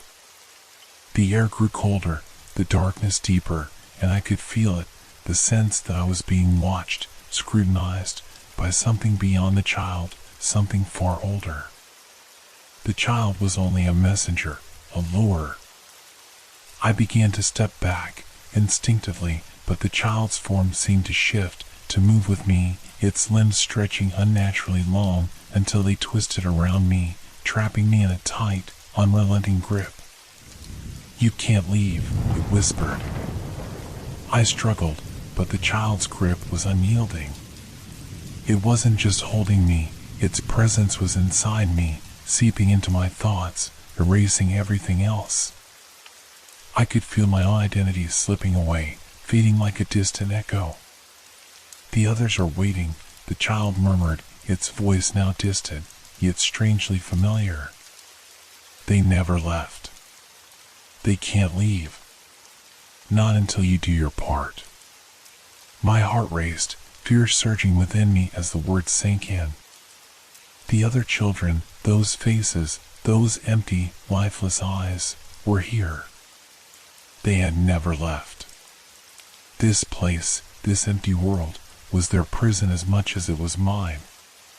And now, I was one of them. The thought should have broken me, should have driven me to despair. But instead, I felt a cold, strange sense of understanding creeping in. This was no accident. This was no curse that had simply happened. It had been chosen. By me. By all of us. The child smiled wider, and the shadows thickened around us. Now it's your turn, it whispered, and the world closed in. The world around me began to shift, as if reality itself were bending, reshaping itself to fit some unseen pattern. My body, still trapped by the child's cold grip, felt like it was floating, suspended in the air. Every movement, every shift, felt detached from my own will, as if I were a passenger in my own body. I tried to scream, to struggle free, but my voice was swallowed by the silence, and my limbs refused to respond. It was as though I had become part of the very void that surrounded me, an extension of the darkness itself. The child's grip tightened. I felt its fingers dig into my arms, and a sudden wave of nausea overwhelmed me. The child's face loomed closer, its empty sockets staring at me with a kind of knowing cruelty, as if it could see straight through me into the very depths of my soul.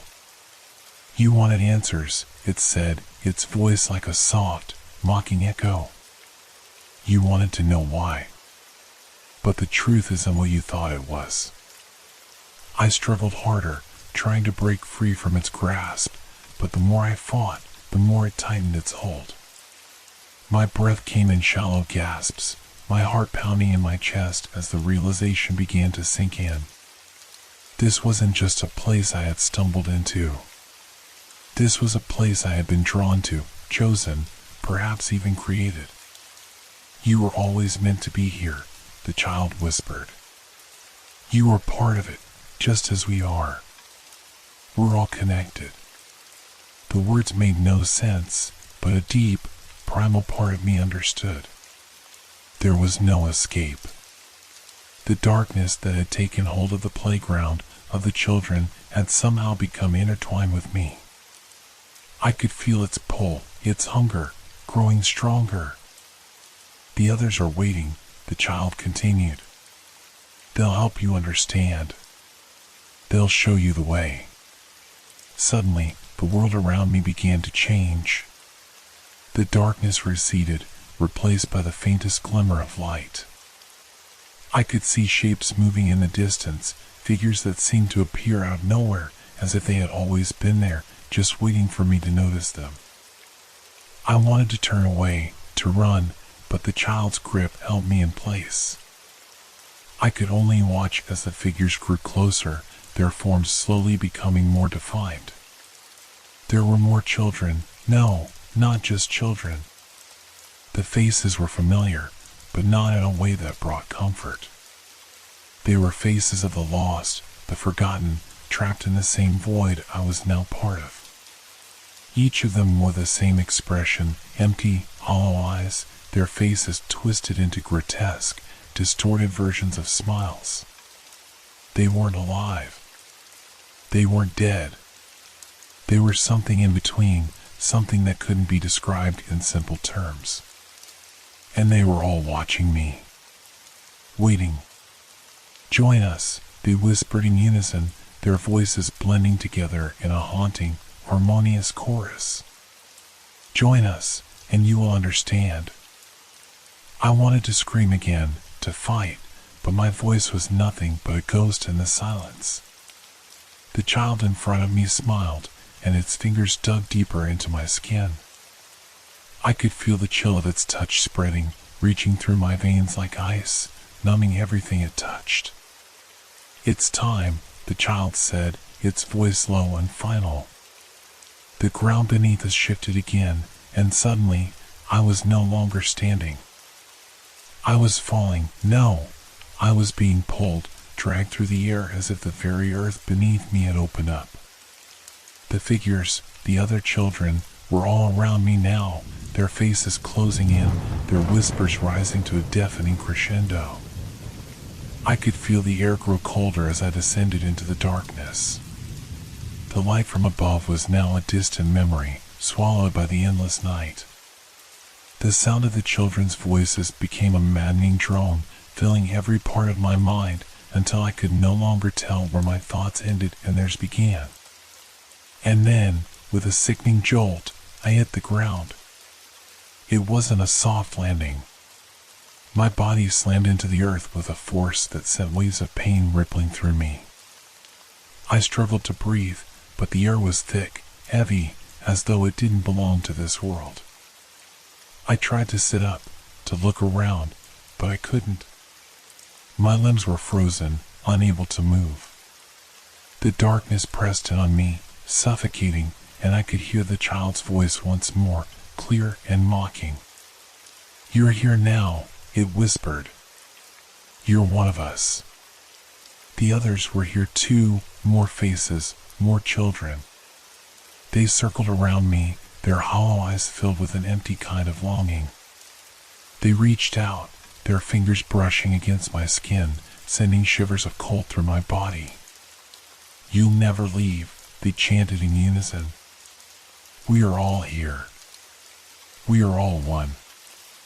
I wanted to scream, to fight, but there was no point. There was nothing left to fight for. The truth was clear now. I had become part of something far darker than I had ever imagined. I was no longer just a visitor in this place. I was a prisoner, bound to it, forever. And with that realization came another, the realization that I had never really left. Not in the way I had hoped. The playground, the darkness, the children, they were all a part of me, and I a part of them. I was trapped. We all were. Forever. I had no sense of time anymore. The minutes, hours, days, all of it had blurred together into a single, unbroken moment. The air was thick, heavy with the smell of decay and something far worse, something I couldn't name. It hung in the space around me, oppressive, as though the very air itself had been twisted by the same malevolent force that trapped us here. I wanted to look away from the faces that surrounded me, those hollow, vacant eyes, those grotesque smiles, but I couldn't. They were everywhere, closing in on me, their whispers growing louder, more insistent. "Join us," they said. "We are all the same. We are part of it now." The words repeated in my mind like a broken record, each repetition drilling into my skull, breaking apart the fragile threads of sanity that I had left. The child's voice, the one that had first pulled me into this nightmare, echoed through the darkness, each syllable laced with the same cruel certainty. "You're one of us now. There's no turning back." I couldn't move. I couldn't speak. My body felt like it was made of stone, cold and unyielding. Every part of me was numb, trapped in a prison of my own making. My mind screamed, but the sound was swallowed by the void.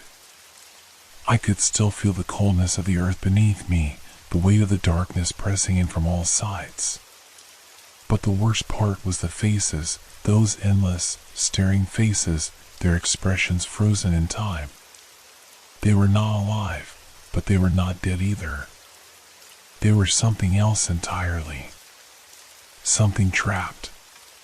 Something lost. I had to fight. I had to move. But the harder I tried to force my body to respond, the more it refused. It was as though my very will had been drained away, leaving me a hollow shell. I couldn't even bring myself to close my eyes, to escape into darkness. There was no escape from the faces. No escape from the whispers. And then, something changed. One of the children, the one closest to me, stepped forward. It was a girl, no older than I was when I first visited the playground. Her face was eerily familiar, and for a fleeting moment, I thought I saw a spark of something human in her eyes. But it was gone in an instant, replaced by the same hollow, empty gaze that the others wore. "Do you remember me?" she asked softly, her voice barely a whisper. "Do you remember why you're here?" I wanted to scream, to deny it all, but I couldn't. Her words were too much, too real. They were like a key turning in a lock, opening a door to a memory I had buried deep inside me, one I had never wanted to recall. The playground. The swing. The rusted chains that creaked in the wind. The face of the child who had once played here, the child who had never left. "It was your fault," the girl continued, her voice rising slightly. "You're the reason we're all here. You're the reason I'm still trapped in this place." I wanted to turn away, but I couldn't. Her words hit me like a physical blow, each one sinking deeper into my chest. The guilt, real, raw, and overwhelming, pushed me to the brink of madness. It wasn't just that I had entered the playground. It was something more. Something worse. I remembered now. The tragic accident.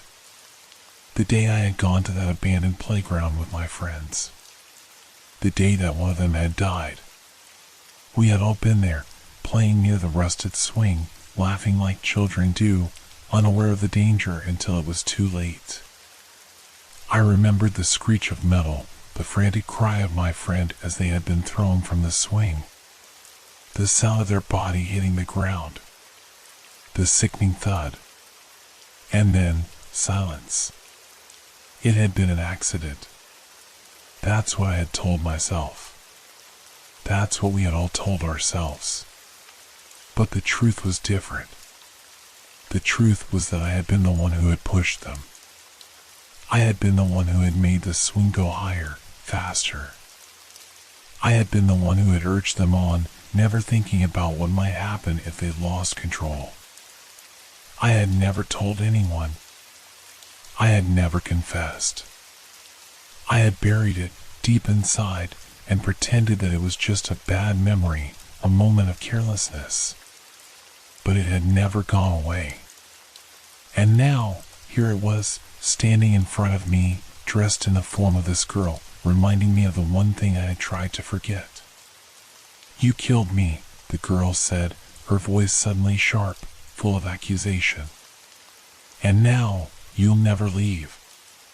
The other children, the others who had been lost here, began to chant in unison.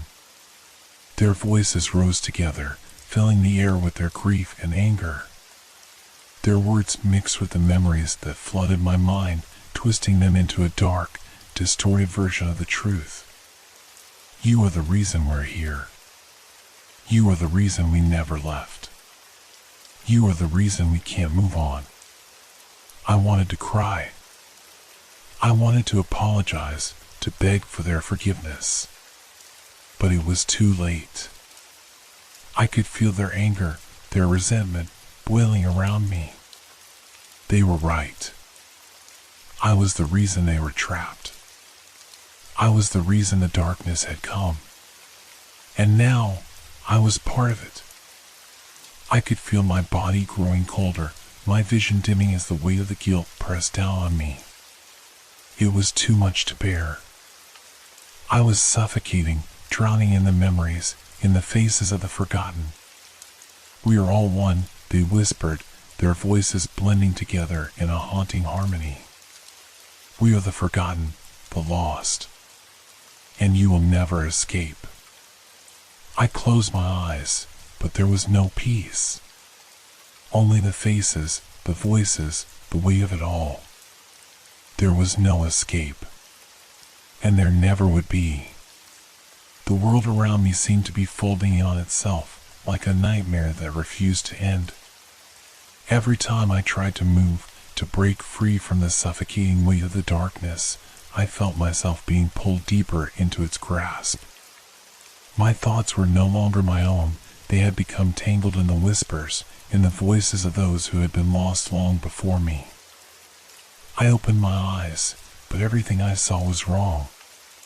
The faces, those hollow, accusing faces, were still there, circling around me like vultures. The children, the forgotten ones, their eyes empty yet full of something I couldn't quite understand, were everywhere. Their fingers reached out, brushing against my skin, sending chills down my spine. You can't escape, one of them whispered, her voice soft and cold. We are all bound here, by your actions, by your choices. You are one of us now. The words repeated in my mind, reverberating through every part of me, drowning out everything else. It was true. I had brought this upon myself. This place, this nightmare, it was my doing. I had come here seeking answers, but all I had found was a mirror that reflected back the truth I had tried so desperately to hide. The guilt was crushing. It pressed against my chest, heavier than the very darkness that surrounded me. I wanted to scream, to beg for release, but the words caught in my throat. There was no escape from this place, from these faces. I was trapped in the very memory that had haunted me for years, and no amount of wishing, no amount of pleading would ever change that. The girl who had spoken to me, the one who had reminded me of the accident, stepped closer. Her face twisted in a smile, but it was not a smile of kindness. It was the smile of someone who had been wronged, someone who had been betrayed. You don't remember it all, she said, her voice taking on a strange, almost teasing tone. You think you're here by accident, but you're wrong. You were always meant to come back. You were always meant to face this. I wanted to deny it. I wanted to argue, to tell her that this wasn't real, that I was just dreaming. But deep down, I knew the truth. I had always known. The moment I stepped foot on that playground all those years ago, I had opened a door. And now, that door had led me back into the very heart of my guilt. You think you can run from your past? The girl asked, her voice sharp now. You can't. We'll never let you go. The others closed in around me, their faces a blur of twisted, haunted expressions. Their hands reached out, their fingers brushing against my skin, sending cold shivers through my body. The air grew colder, heavier, until I could barely breathe. And then, as if the world itself had decided to give me one final, cruel push, I felt it, the pull, the deep, magnetic tug that had drawn me here in the first place. It wasn't just the child's grip that held me now. It was the playground itself. The rusted swing, the cracked pavement, the empty, forgotten space, it was all part of me now, and I was part of it. I had become the playground just as much as it had become me. "You're one of us," they whispered again, their voices a cacophony of accusation and grief. "You'll never leave." My vision blurred, and I felt my body growing heavier, colder. The faces, the voices, they consumed me, filled every inch of my mind. I could feel myself slipping, sinking into the darkness with no way to fight it. I thought of my life before all of this, the world outside the playground, the sunlight, the air that didn't taste like rot. I thought of the people I had known, the life I had once lived. But all of it was slipping away, replaced by this place, by the voices, by the unrelenting grip of the past. "We are all the same," the girl said one final time, her voice now soft, almost pitying. "We are all part of the same story. The story of the lost, the forgotten. And you will never be forgotten again." With those words, everything went black. I don't know how much time passed before I woke up. When I did, I was no longer on the cold ground surrounded by the faces. I was standing, floating above it all, looking down at the playground, at the rusted swing, at the cracked pavement. I was no longer a person, no longer a part of the world I had once known. I had become part of the place. Part of the story. The story that would never end. And then, in the silence, the last thing I heard was the creaking of the swing, moving in the wind, the sound echoing through the dark void. It was waiting for someone else. Someone new. The world felt distant, like I was standing on the edge of it, peering through a thin veil. My body was no longer my own. My thoughts drifted like smoke, intangible and fleeting. I had no sense of where I was or what had become of me. All that remained was the pull, the insistent, magnetic pull of the playground. The swing. The place I had left behind, but never truly escaped. Time no longer existed in the way I remembered it. There was no day or night, no light or dark. There was only the unyielding pull of the forgotten place. The voices that once tormented me now felt like a part of me, their whispers fading in and out of my consciousness. "You are one of us," they would murmur, their voices fading like the remnants of a dream. It was a strange feeling, the way the playground called to me. It wasn't a place anymore. It was an idea. A memory. A weight on my soul that I couldn't shake, no matter how hard I tried. It had become everything. It was my past, my guilt, my punishment, and it was waiting for me to return. Waiting for me to finish what I had started all those years ago. I wanted to escape. To fight against it, to scream and run far away. But deep down, I knew it wasn't possible. The past was already here. It had already consumed me. I felt my feet moving, though I wasn't sure how or why. The ground beneath me seemed to shift with each step I took, like I was walking through an endless, distorted version of reality. The shadows stretched and warped, curling in on themselves, and the faint creak of the swing grew louder with each step. It was calling me. I couldn't help it. My body moved of its own accord, pulling me forward, drawing me closer to the sound, to the place that had haunted my every thought. And when I reached the edge of the playground, I saw it. The swing. Rusted, broken, its chains swaying ever so slightly in the breeze. But this time, I wasn't just looking at it. I was part of it. I was the swing. I was the rusted chains. I was the child who had once played there, laughing, unaware of the tragedy that would follow. And then, I saw them. The children. Their faces, those hollow eyes, their accusing stares, they were there, standing around the playground, waiting. Waiting for me. Waiting for the moment when it would all come full circle. "It's time," one of them said, her voice quiet but filled with an eerie certainty. The others nodded, their empty eyes fixed on me. And then, I understood. I was not the one who had been trapped. I was not the one who was lost. It was them. They had never left. Their souls, their memories, had been bound to this place, just as mine had. We were all part of the same story now, all lost together in the endless loop of guilt and grief. I took a step forward. My hands, now cold and trembling, reached out, brushing against the rusted chains of the swing. As soon as I touched it, I felt the pull again, stronger than before. The voices, the faces, everything, their grief and anger, their endless suffering, it all converged on me. I could feel their pain, their sorrow, their fear. And I could feel my own. But there was no escape.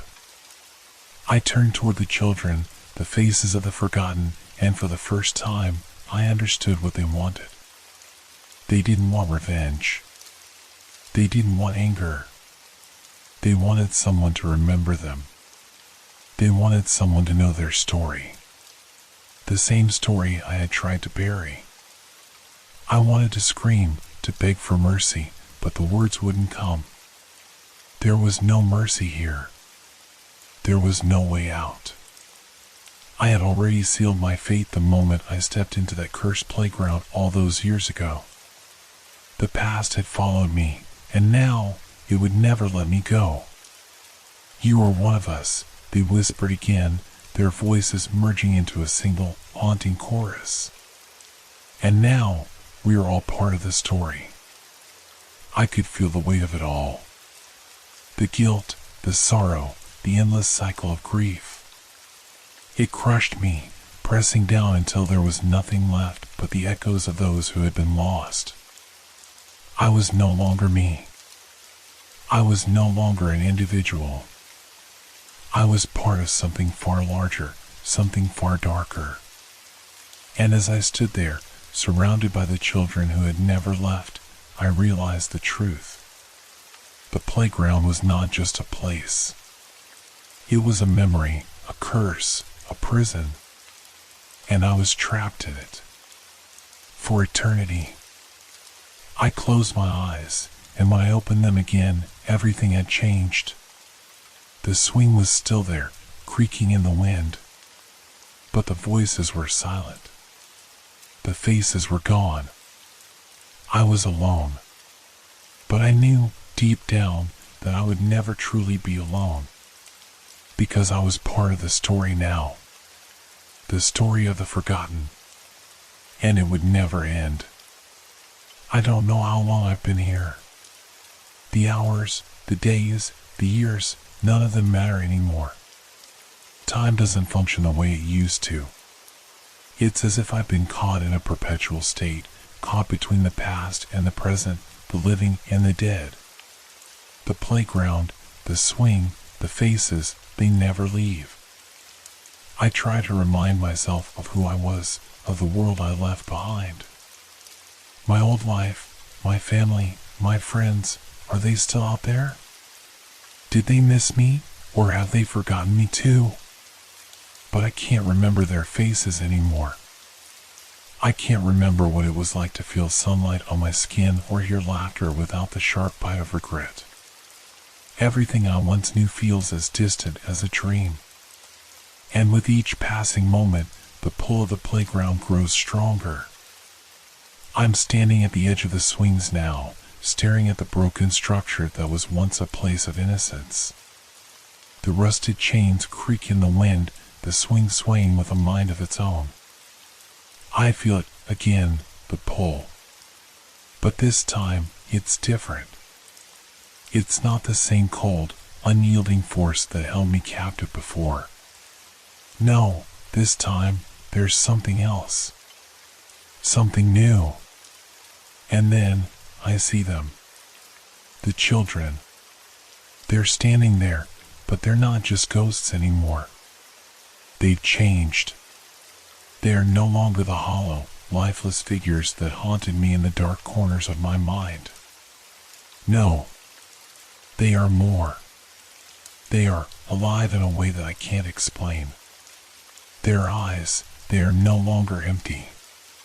They are full of a burning, silent rage. They stare at me, but their gaze is not filled with pity or accusation. It is filled with a sense of waiting. Waiting for me to join them. To finally become one of them. It's time, one of them says, her voice clear and steady, as if she had been waiting for me to understand this all along. I take a hesitant step forward, but my feet feel heavy, like they are being pulled by invisible hands. The air is thick with the weight of what has passed, what has been left behind, and what is about to unfold. And that's when it hits me. The playground isn't just a place. It's a trap. A prison for the lost, for those who cannot let go of the past. A place where the forgotten linger, waiting for the next soul to take their place. And now, I am no longer an outsider. I am part of it. Part of the tragedy. Part of the curse. I close my eyes, trying to block out the reality that is closing in on me, but when I open them again, everything has changed. The playground is no longer just a rundown, desolate place. It has taken on a new life. The cracked pavement seems to pulse beneath my feet. The rusted swings groan and creak as if they are alive. The air is thick with the scent of decay and something else, something foul. The children, they're still watching me, their eyes unwavering. And I realize, with a sinking feeling in my stomach, that they're not just waiting for me to join them. They're waiting for me to remember. They want me to remember the truth. The truth of why I came here. The truth of why I've been trapped all this time. And as I stand there, the wind rustling through the empty playground, I finally do. I remember everything. The accident. The child. The swing. The darkness that followed. It wasn't just a tragedy. It was a choice. My choice. I had walked away from the accident, from the truth, from the consequences. I had run from the guilt, the fear, and the shame. I had convinced myself that if I left the playground, I would leave the memory behind. But it never worked. The guilt followed me, like a shadow that refused to be cast aside. And now, the playground, the very thing I had tried to forget, has come to claim me. You can't escape, one of the children whispers, her voice echoing in my mind. We never let go. You never let go. I want to scream. I want to run. But the truth is suffocating. I am here because of what I did. I am here because of what I failed to do. I am here because I was the one who pushed. The realization hits me like a tidal wave, crashing over me, drowning me in the weight of what I've done. I had never meant for it to happen. I never thought it would go that far.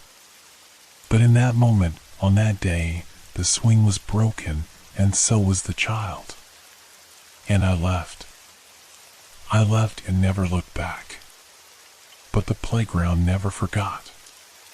The swing never forgot. The child, her spirit, her grief, her anger, they never forgot. And now, neither can I. The wind picks up, swirling around me like a storm gathering strength. The air feels thick, like it's pressing in from all sides. The shadows of the children stretch and warp, their forms flickering like candle flames.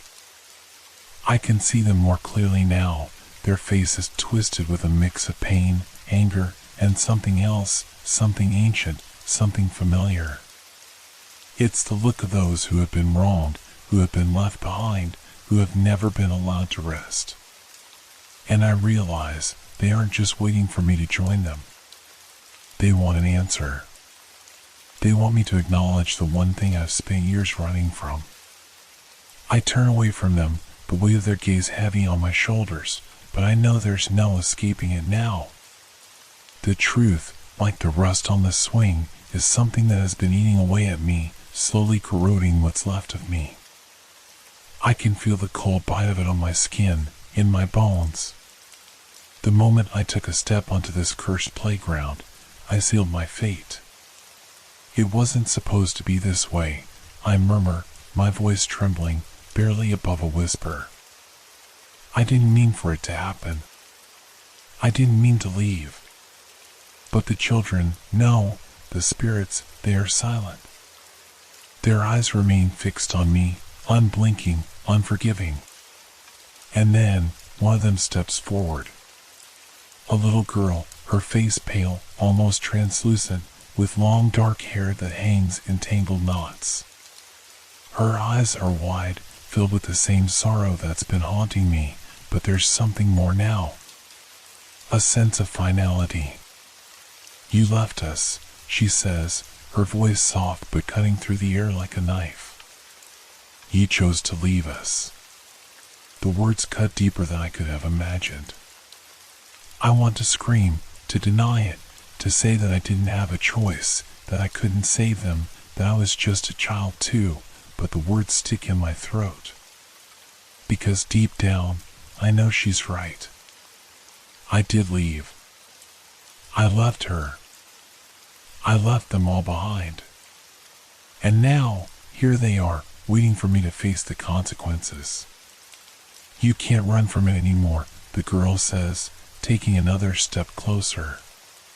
Her bare feet barely make a sound against the cracked pavement. It's too late. I want to move. I want to escape, but my body is frozen. It's as though the ground beneath me has turned to stone, keeping me rooted in place. The voices, the faces, they are closing in.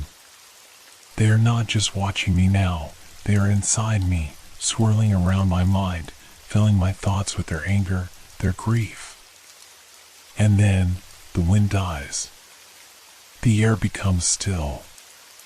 The silence is suffocating, the kind that settles in your chest, making it hard to breathe, to think. And in that silence, I hear it. A faint creaking. The sound of a swing moving on its own. I glance to the side, and there it is, the swing. Rusted chains groan under the weight of the past, the seat swaying back and forth as if someone invisible is pushing it. It's not just a swing anymore. It's the symbol of everything that has happened, everything that has led me here.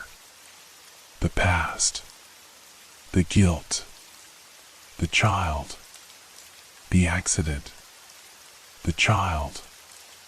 It's her. The one who fell. The one who died. She's here. And now, she wants me to remember. I step closer to the swing, my heart pounding in my chest, the air thick with a sense of impending doom. My breath is shallow, my skin cold. I can't look away from it. The chains move in a slow, rhythmic motion, almost hypnotic, like a lullaby that's been twisted into something darker, something sinister. It's your turn, the girl's voice whispers, almost too quiet to hear, but it carries the weight of 1,000 lifetimes of grief. You've always known it. And now you have to take your place. The swing creaks louder, and I feel the pull of it, the pull of the past, of the child who never left, of the memory that refuses to fade. I can hear her voice now, calling to me from the darkness, a soft, echoing cry that fills the empty space around me. "Come play with me," she whispers, her voice trembling. "Come swing with me, just like we used to." And for a brief moment, I feel it. The innocence, the joy, the memories of a time when this place wasn't haunted by sorrow. I see it all in my mind, the swing moving back and forth, the sound of laughter, the feeling of being free. It was a time before the tragedy, before the choice, before the guilt. But then, just as quickly, it fades. The swing jerks violently, the sound of the chains scraping against the metal sending a shock through my body. The air grows colder, and I feel a chill run down my spine. "You left me," the girl says again, her voice now tinged with a terrible finality. "You left us all." The realization is crushing. The child I left behind, the one who had died, the one who had fallen from the swing, is here. Her spirit, her anger, her need for justice, they have been waiting for me. Waiting for me to come back, to face what I had tried so desperately to escape. But now, it's too late. There is no running. There is no hiding. There is no excuse. The swing creaks one last time, and in that final moment, I know what I have to do. The air is thick with tension, the weight of my past pressing down on me like a heavy fog. I can feel the ground beneath my feet trembling, as if it too understands the significance of this moment. Every breath I take is shallow, every heartbeat feels like a countdown. Time is slipping through my fingers, and the only thing that remains is the undeniable pull of the swing, the pull of the past that I can't escape. I can't breathe. I can't think. The guilt, the regret, the realization, it's all too much, suffocating me. I want to scream, to run, to disappear into the night, but my feet are rooted to the spot. The shadows of the children loom around me, their faces cold and unwavering, their eyes locked onto mine, demanding an answer. "You can't undo it," the girl whispers again, her voice sharp and full of accusation. "You left me behind. You left all of us behind." The words pierce me, each one digging deeper into my soul. The truth is undeniable now, and it's choking me. I had made my choice all those years ago, but I never realized how much it would cost. I never understood the weight of what I was walking away from, or the price I would pay for abandoning that little girl, for abandoning her. The swing creaks again, louder this time, almost as if it's mocking me.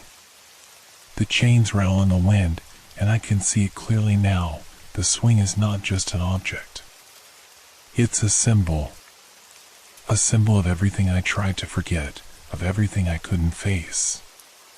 And now, the spirits of the children, their faces twisted in anger and sorrow, are waiting for me to finally take responsibility for what I did. I step closer to the swing, my legs trembling beneath me. I can hear my pulse in my ears, the world around me becoming a blur of noise and fear. I look at the seat, the rusted chains, the jagged edges of the broken playground.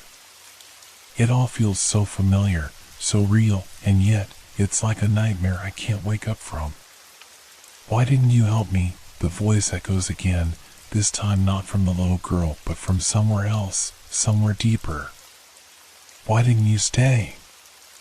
It's the voice of the child who fell. It's the voice of the tragedy that still hangs over me like a dark cloud, a storm that has never passed. The guilt is suffocating. It fills my lungs, my chest, my throat. I want to collapse, to fall to my knees and beg for forgiveness, but I know it won't matter. It's too late for that. I can't undo what I did. I can't change the past.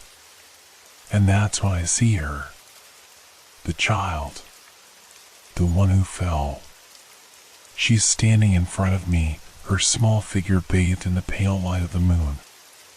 Her eyes are wide and empty, like two dark holes that swallow everything in their path. Her face is a mask of sorrow, of pain, of something worse, something darker. "It's your turn," she says softly, her voice like the rustling of dead leaves. "It's your turn to swing." The words hit me like a physical blow, knocking the breath out of my chest. I take a step back, but I can't move. My legs won't obey me.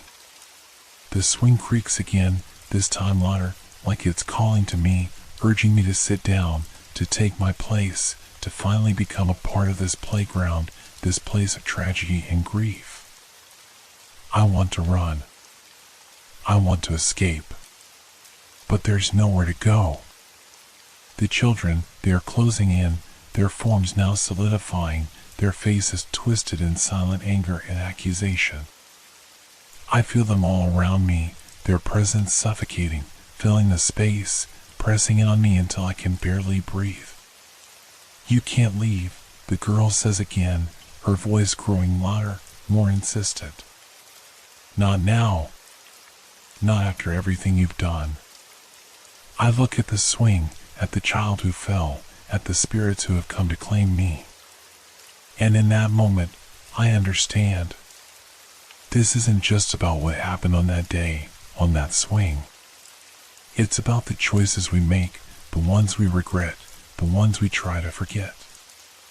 It's about the things we leave behind, the lives we shatter, the people we abandon, and the price we pay for it.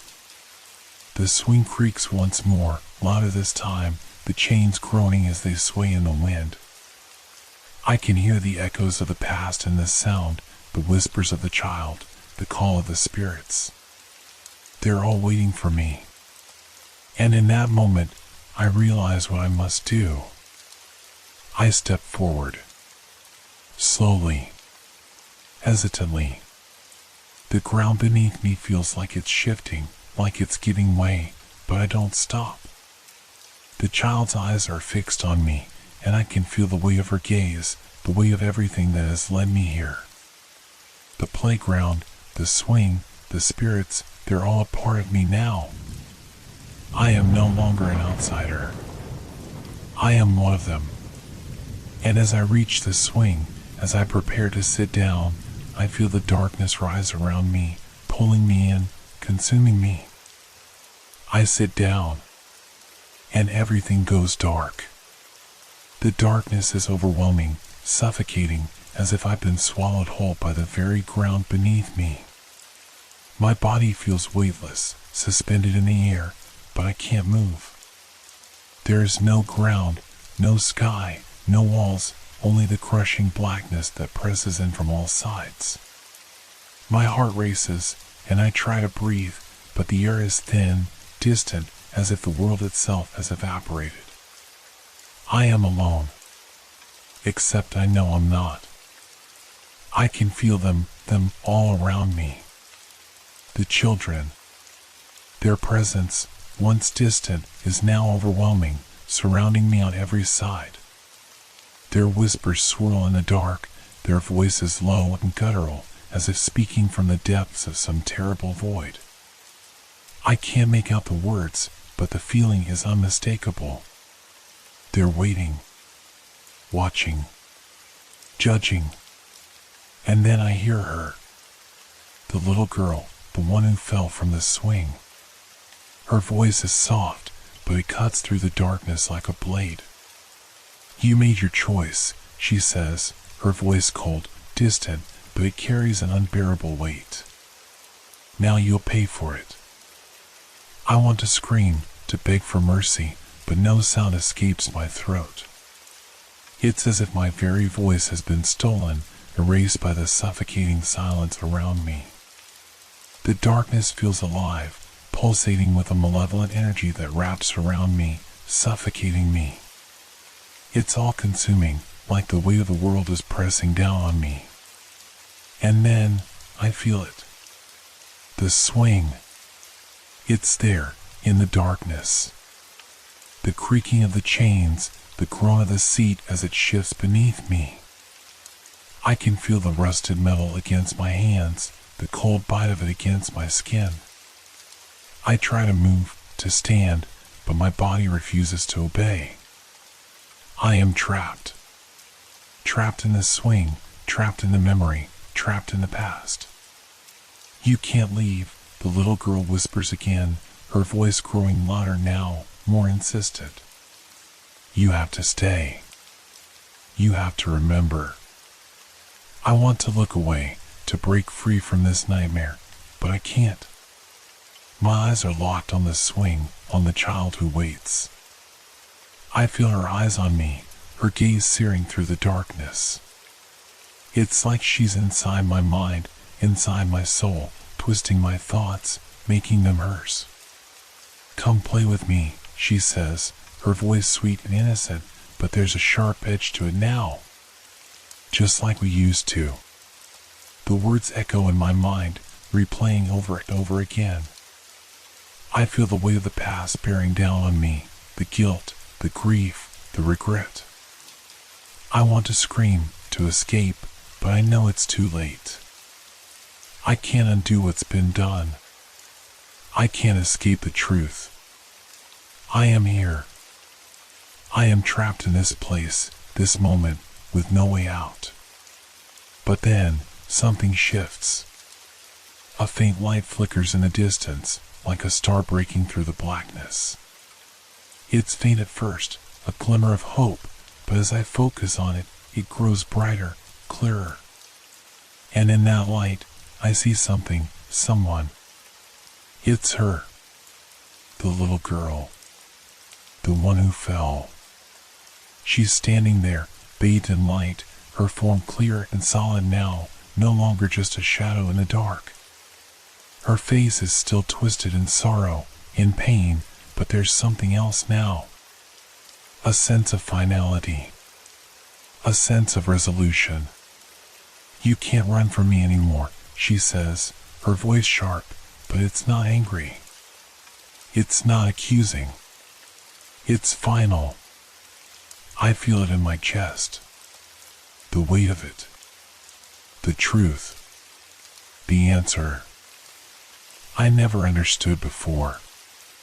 I never understood the depth of my guilt, the extent of the pain I had caused. But now, standing here in the dark, facing her, I finally get it. The child. The tragedy. The accident.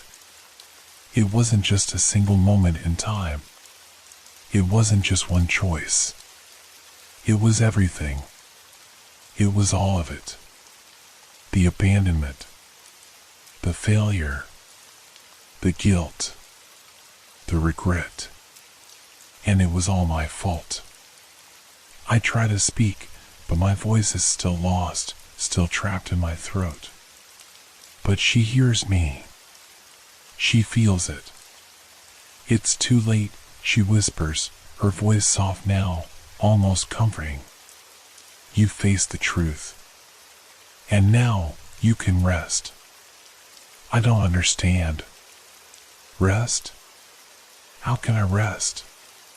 There is no rest for someone like me, someone who failed, someone who abandoned those they loved. But then, the swing creaks once more, and the world begins to shift. The darkness fades, slowly at first, and then faster, like the night is being pulled back by an unseen hand.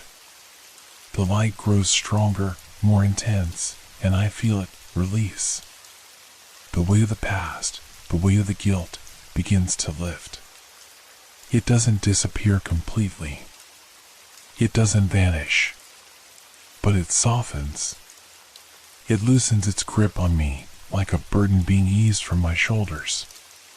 And then, the child smiles. It's a small smile, barely there, but it's enough. She has her peace. And I, too, can finally begin to find mine. The swing begins to slow, the creaking fading into the distance.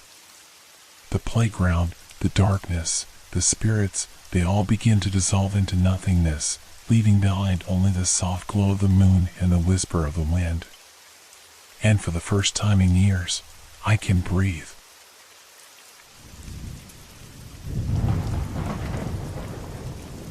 The apartment building.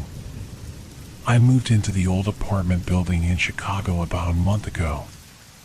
It wasn't much, just a 2-bedroom flat on the 4th floor. The rent was cheap, and the building itself had a certain charm. I've been searching for a place to settle down, somewhere that felt quiet, even a bit secluded. This seemed perfect. There were a lot of empty apartments in the building, and I rarely saw the other tenants. The hallways were dim, the stairs creaked underfoot, and there was a smell of dust and something else, something faint, like old wood and something sour. I never gave it much thought, though. I had a lot to do, and the silence suited me. The landlord, an older man with a thick accent, had warned me when I signed the lease, though I thought it was just a joke. "You should avoid the attic," he said with a grin. "Not that there's anything dangerous up there. It's just, well, it's better to leave things undisturbed." I thought nothing of it at the time. Old buildings have their quirks, right? But that night, I started hearing the singing. It was faint at first, just a whisper of a melody that seemed to rise up from somewhere deep in the building. I was sitting on the couch, unpacking the last of my boxes, when I first noticed it. The sound was gentle, like the wind carrying a tune from far away. It felt like it was coming from above me, from the ceiling. I paused for a moment, confused. At first, I thought it might have been my neighbor, the one who always seemed to be in his apartment at odd hours. Maybe he was playing music or practicing some kind of instrument. But the melody was too soft, too delicate, and too familiar. It had a lilt to it, like a lullaby. I tried to ignore it, but the singing didn't stop. It went on, just low enough to be heard, but not enough to make out the words. It lingered in the back of my mind, like a song I couldn't quite place. As I lay in bed that night, staring at the ceiling, I could still hear it. The faint singing, floating down through the walls and floors. At some point, I drifted off to sleep, but the sound never left. The next morning, I woke up early, trying to shake the strange feeling that had settled over me. I brushed it off as my imagination. Old buildings creak. Pipes groan. The wind, well, the wind makes all sorts of strange noises. But as the days passed, the singing never stopped. I tried to track down its source. It wasn't the neighbor, the walls were too thick. It wasn't from the building next door either. The sound seemed to come from somewhere inside the building itself. Somewhere above me. The attic. I tried to put it out of my mind, but each night the melody grew louder. It was always the same song, that soft, haunting tune that seemed to loop in my head. No matter how much I tried to ignore it, the sound lingered in the background, creeping into my thoughts. By the end of the week, I couldn't take it anymore. I had to know where it was coming from. I decided to investigate. I made my way up to the 5th floor, where the stairs ended. The door to the attic was right at the top of the landing, locked with a rusted padlock, the wood around it dark with age. The door had been sealed off for as long as anyone could remember. The landlord had made it clear that the attic was off limits, and, until then, I had respected that rule. But the singing, it gnawed at me, like something unfinished, something that demanded attention. I stood there for a long time, staring at that locked door. The singing was louder now, more distinct. It sounded as though it was coming from behind the door itself, soft but unmistakable, a woman's voice, mournful and sweet. I couldn't tell if it was live or if it had been recorded. It felt so close, like the singer was in the same room as me, just out of sight. I felt a strange pull, like a moth to a flame. Against my better judgment, I turned the old key in the padlock, hearing it snap open with a dull, metallic click. My heart raced. I hesitated for just a second before pushing the door open, the hinges groaning in protest. The attic was dark, filled with shadows that seemed to stretch and grow as I stepped inside. The air was thick and musty, with the smell of mildew and rotting wood. The only light came from the single, dim bulb hanging in the center of the room. The floorboards creaked under my weight as I walked deeper into the attic, feeling the weight of the silence around me. The singing stopped abruptly as soon as I stepped through the door. It was eerily quiet. I stood there for a moment, straining my ears, waiting for any sign of movement. My eyes adjusted to the gloom, and I could see dusty boxes stacked in the corners, old furniture covered in sheets, and forgotten belongings from years past. But nothing seemed out of place. Then, something caught my eye, a strange shape in the far corner of the room, tucked behind an old armchair. I took a step forward, my footsteps slow, hesitant. It was a mirror. I stopped dead in my tracks. I hadn't expected to find a mirror up here. It was an old, ornate thing, the frame dark with age, its surface cloudy and warped. The glass was cracked in places, but it still reflected the dim light in strange, fractured patterns. For some reason, I couldn't look away.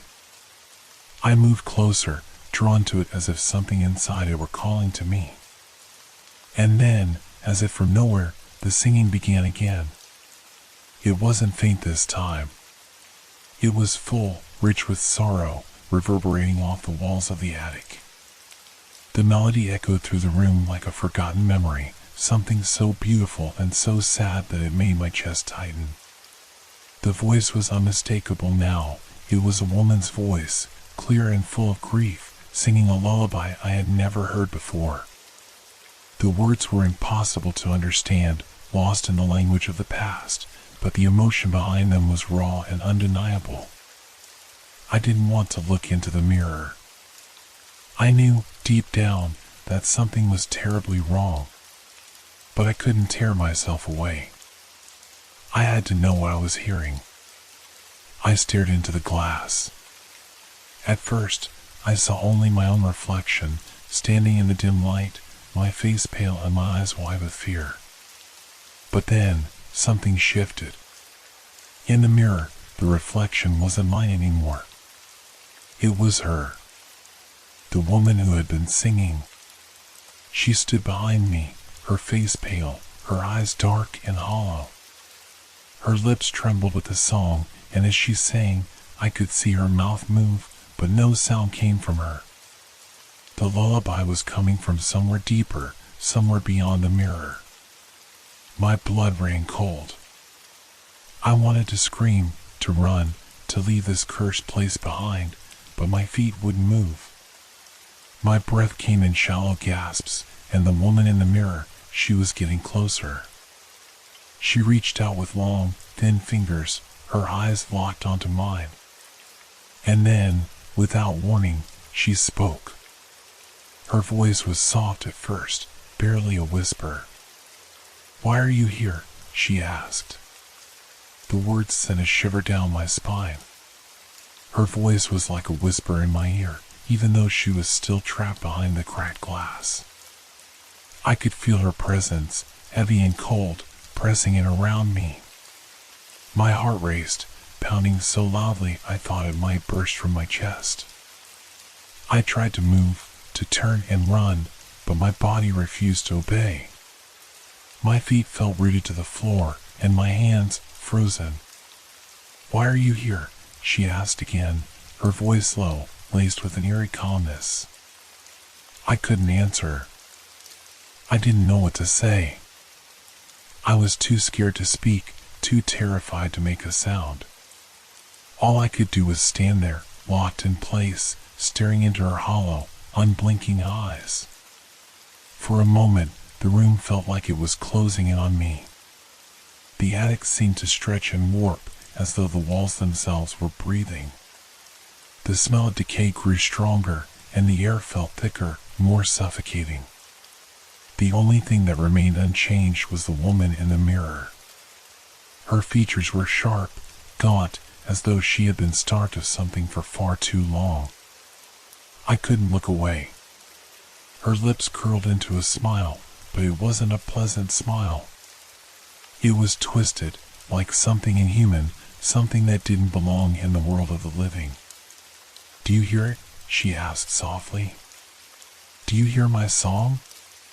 The lullaby swirled around me, louder now, more insistent, as though the very air was vibrating with the music. The sadness in her voice seemed to seep into my skin, filling me with a deep, gnawing ache. I wanted to cry, to scream, but no sound came from my mouth. The woman's reflection began to move, her hand reaching out of the mirror. Slowly, deliberately, her fingers scraped against the glass, leaving thin, jagged scratches behind. I could feel the chill from the glass spread to my skin as she got closer.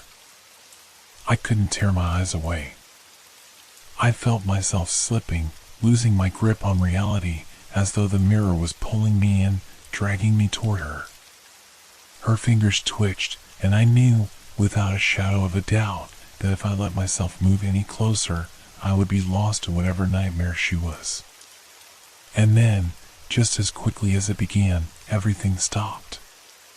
The singing faded into silence, and the woman in the mirror vanished. The crack in the glass remained, but she was gone.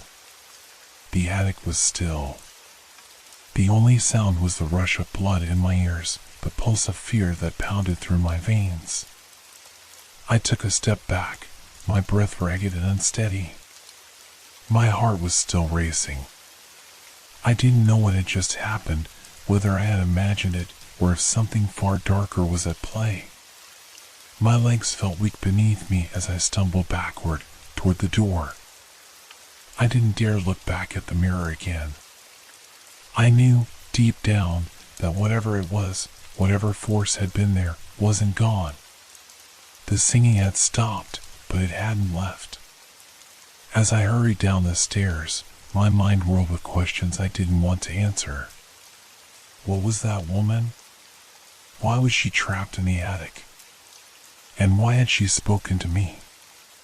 I tried to shake off the feeling that had settled over me, the feeling of being watched, of something lurking in the shadows. But the further I descended, the heavier it became, like an invisible weight pressing down on my chest. I didn't sleep that night. The silence in my apartment was suffocating, as though the building itself was holding its breath, waiting for something to happen. The walls felt too close, the air too thick, as though the presence from the attic had followed me down. I lay in bed, staring at the ceiling, waiting for the inevitable, waiting for the song to start again. But it never did. The next few days passed in a blur. The air in the apartment was thick with unease, like the atmosphere itself was holding its breath, waiting for something to happen. I couldn't stop thinking about the attic, about the woman in the mirror, and the eerie lullaby that had haunted me in the darkness. But the strangest part was the silence. The singing had stopped. For 3 nights, there was nothing. No distant melody creeping through the walls. No soft hum floating down from above. I should have felt relieved, but instead, I was more unsettled than ever. It felt like something was building, like the calm before a storm, and I couldn't shake the feeling that I was being watched. I began to avoid the attic. Even though I had the key and could return whenever I wanted, I couldn't bring myself to go back there. The image of the woman's hollow eyes, the coldness of the glass, it stayed with me, lingering like a shadow in my thoughts. I tried to focus on other things, work, cleaning, mundane daily tasks, but my mind kept drifting back to that moment, the mirror, the scratching sound of her fingers, the icy presence that had filled the room. The silence in the building seemed to amplify my growing anxiety. And then, one night, after I had just finished dinner and was about to settle in with a book, the singing returned. It wasn't the soft, faint sound it had been before. It was different now. Louder.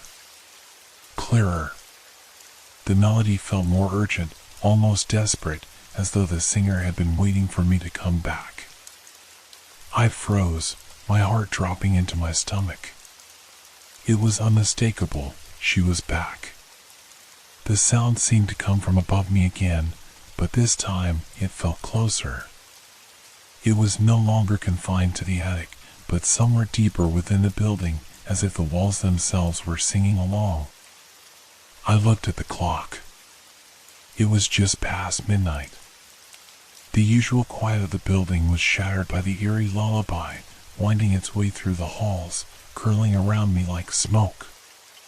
My blood ran cold. The melody was hauntingly beautiful, almost too beautiful. It made my chest ache with a strange sadness, but there was something else too, something darker, something unsettling about the way the voice trembled with each note. It sounded as though it were reaching out, searching for something, or someone. I couldn't bring myself to stay in the apartment, to sit there and wait for the song to pull me in again. I grabbed my coat, left my apartment, and made my way down the stairs. The building was quiet, but the song still reverberated through the walls, soft yet insistent. As I descended into the lobby, I noticed that the other tenants were awake too. I could hear the creaking of doors, the sound of muffled voices. I ran into Mrs. Collins, the elderly woman who lived on the second floor. She was standing in the hallway, clutching her robe tightly around her shoulders, her face pale and drawn. Her eyes were wide with fear. "You hear it too?" she whispered, her voice trembling. I nodded, though I didn't trust myself to speak. I was too afraid that if I said the wrong thing, the words would make it all real. Mrs. Collins looked toward the stairs leading up to the higher floors, her gaze distant, as if something invisible was drawing her attention. "It's been like this for days," she murmured. "Ever since the accident." I felt a chill run down my spine. "What accident?" Her voice dropped lower, as if she didn't want anyone to overhear, though I knew the building was nearly empty. "You don't know?" "The woman who used to live in the attic. She disappeared years ago. No one ever figured out what happened to her. They said she'd gone mad, locked herself away in the attic and stopped coming down. But after she disappeared, they heard her singing.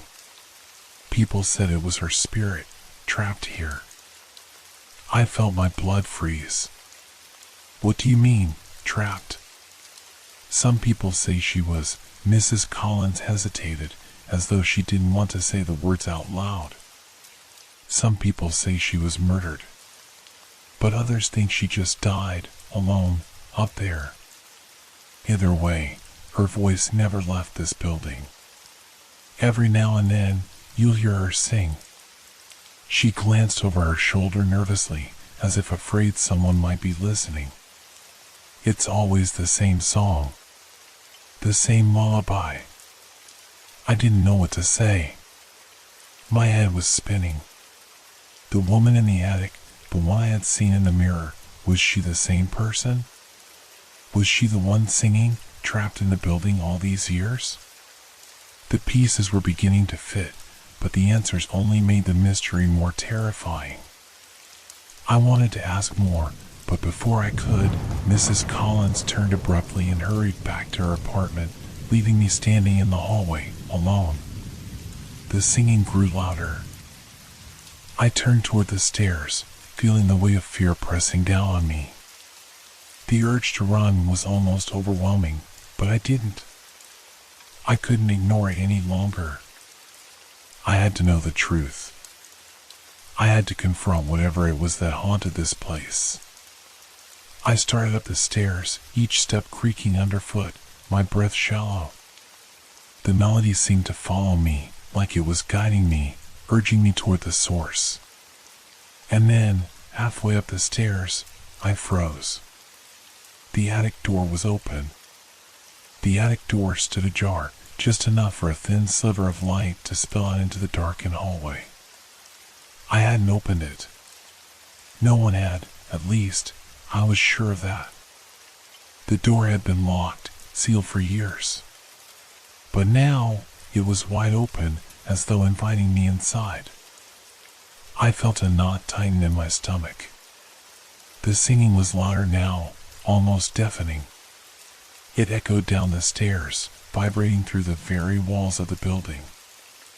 I stood frozen for a moment, unsure whether to turn back or face whatever waited for me up there. My hands trembled, but my feet moved on their own, stepping forward as if they had a will of their own. I reached the top of the stairs and stood there, staring at the dark void beyond the open door. The air was thick, heavy, and smelled faintly of dust and decay. The light from the hallway barely touched the far corners of the attic, but I could still make out the outline of the room, the boxes, the old furniture, and the mirror. It was the same mirror, the one I had seen before. I stepped forward, my breath shallow. My mind raced, my heart pounding against my rib cage. The singing had stopped, but I could feel its presence, a weight pressing down on me. It was as though the melody was still reverberating inside me, pulling me toward the center of the room. I was too afraid to look at the mirror again, but I couldn't stop myself. My eyes were drawn to it, as if something invisible was forcing me to see. There she was, the woman from the reflection. She stood before the mirror now, not in it, but in the room itself. Her gaunt figure was illuminated by the dim light, her face pale and drawn with shadows, her eyes dark and hollow. The same hollow eyes. The same twisted, sorrowful smile. The same lullaby. I tried to move. I tried to scream, to run, but my feet were glued to the floor, my voice caught in my throat. She didn't seem to notice me at first. She just stood there, staring into the mirror, singing softly to herself, as though the world around her didn't matter. It wasn't until I took a shaky step forward that she turned her head. Her eyes locked onto mine, and for a moment, I thought I would drown in them. There was no warmth, no humanity behind her gaze. It was empty, like staring into the abyss. "You came back," she said, her voice soft but impossibly clear, like the echo of the song itself. "I've been waiting for you." I couldn't breathe. My pulse thundered in my ears. I don't know who you are," I stammered, but I knew that was a lie. I had seen her before, in the mirror, in the reflection. I had heard her singing. She stepped closer, her movements unnervingly slow. The air around her grew colder, and the light seemed to dim as she moved. I could feel the weight of her presence, pressing against my chest, squeezing the air from my lungs. "I used to live here," she said softly, her voice carrying a sad, distant tone. "I lived in the attic. I loved this place, loved the silence. But they took it all from me. They took everything." Her voice wavered as though she was on the edge of tears. "They wouldn't let me leave." I couldn't respond. I just stood there, paralyzed by the intensity of her stare. She tilted her head slightly, as if contemplating something. "But you're here now. You're the one who heard me. You're the one who saw me." She stepped even closer, and I could feel the temperature drop around her, the cold creeping into my bones. "And now, you'll never leave." I felt the words strike me like a physical blow. My body went cold, and a deep sense of dread gripped me. I wanted to scream, to fight, but I couldn't move. I was locked in place, my body betraying me. I watched as she slowly extended her hand toward me. Her fingers were long and thin, unnaturally so, as if they were made of brittle bone rather than flesh. There was a faint glow around her fingertips, like the reflection of moonlight on water, though there was no moon. "Come," she whispered. "I've been waiting so long.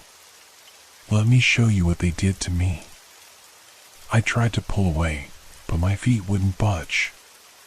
My mind screamed for me to run, to break free of whatever hold she had on me, but my body was trapped, like a fly in a web, unable to escape.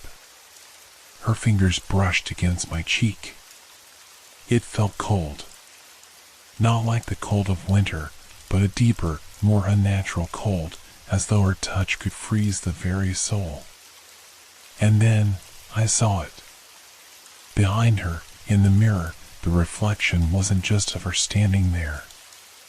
It was more. I saw a shadow, a darker figure standing just behind her, like something that had been hidden until now. A presence. A force. It reached out from the mirror, and for a moment, I could see the face. The face of a man. His eyes were wide open, staring at me with a look of pure terror. The woman's voice grew louder, more insistent. "You belong here now," she sang. "You're part of the song." I gasped, suddenly aware of what she meant. Her touch was suffocating, and the song, it wasn't just a lullaby. It was a call. A pull. Something ancient and powerful that wanted to drag me into the depths of the mirror with her, to join the endless cycle of lost souls trapped within the walls of this building. And then, just as quickly as it had begun, the world around me spun. The air was heavy, and my vision blurred. The last thing I saw was her twisted smile, her hollow eyes staring back at me, before the darkness took over completely. I awoke to the sound of my own breathing, ragged and uneven, as though I had been running for miles. The room was dark, far darker than it should have been. The air smelled stale, damp, almost suffocating, and my body ached as though I had been stretched too thin. For a moment, I didn't know where I was. The disorienting fog of sleep clouded my senses, and the confusion in my mind made it hard to grasp the reality of what had just happened. I sat up quickly, heart hammering, and blinked into the darkness. My surroundings felt wrong. I was no longer in the attic, I realized with a shock. But then, where was I? I reached out, trying to orient myself, my hands brushing against the cold, hard surface of what seemed to be a wall.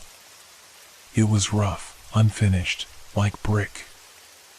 I could feel the uneven texture beneath my fingertips, the dust, the faint remnants of something old and forgotten.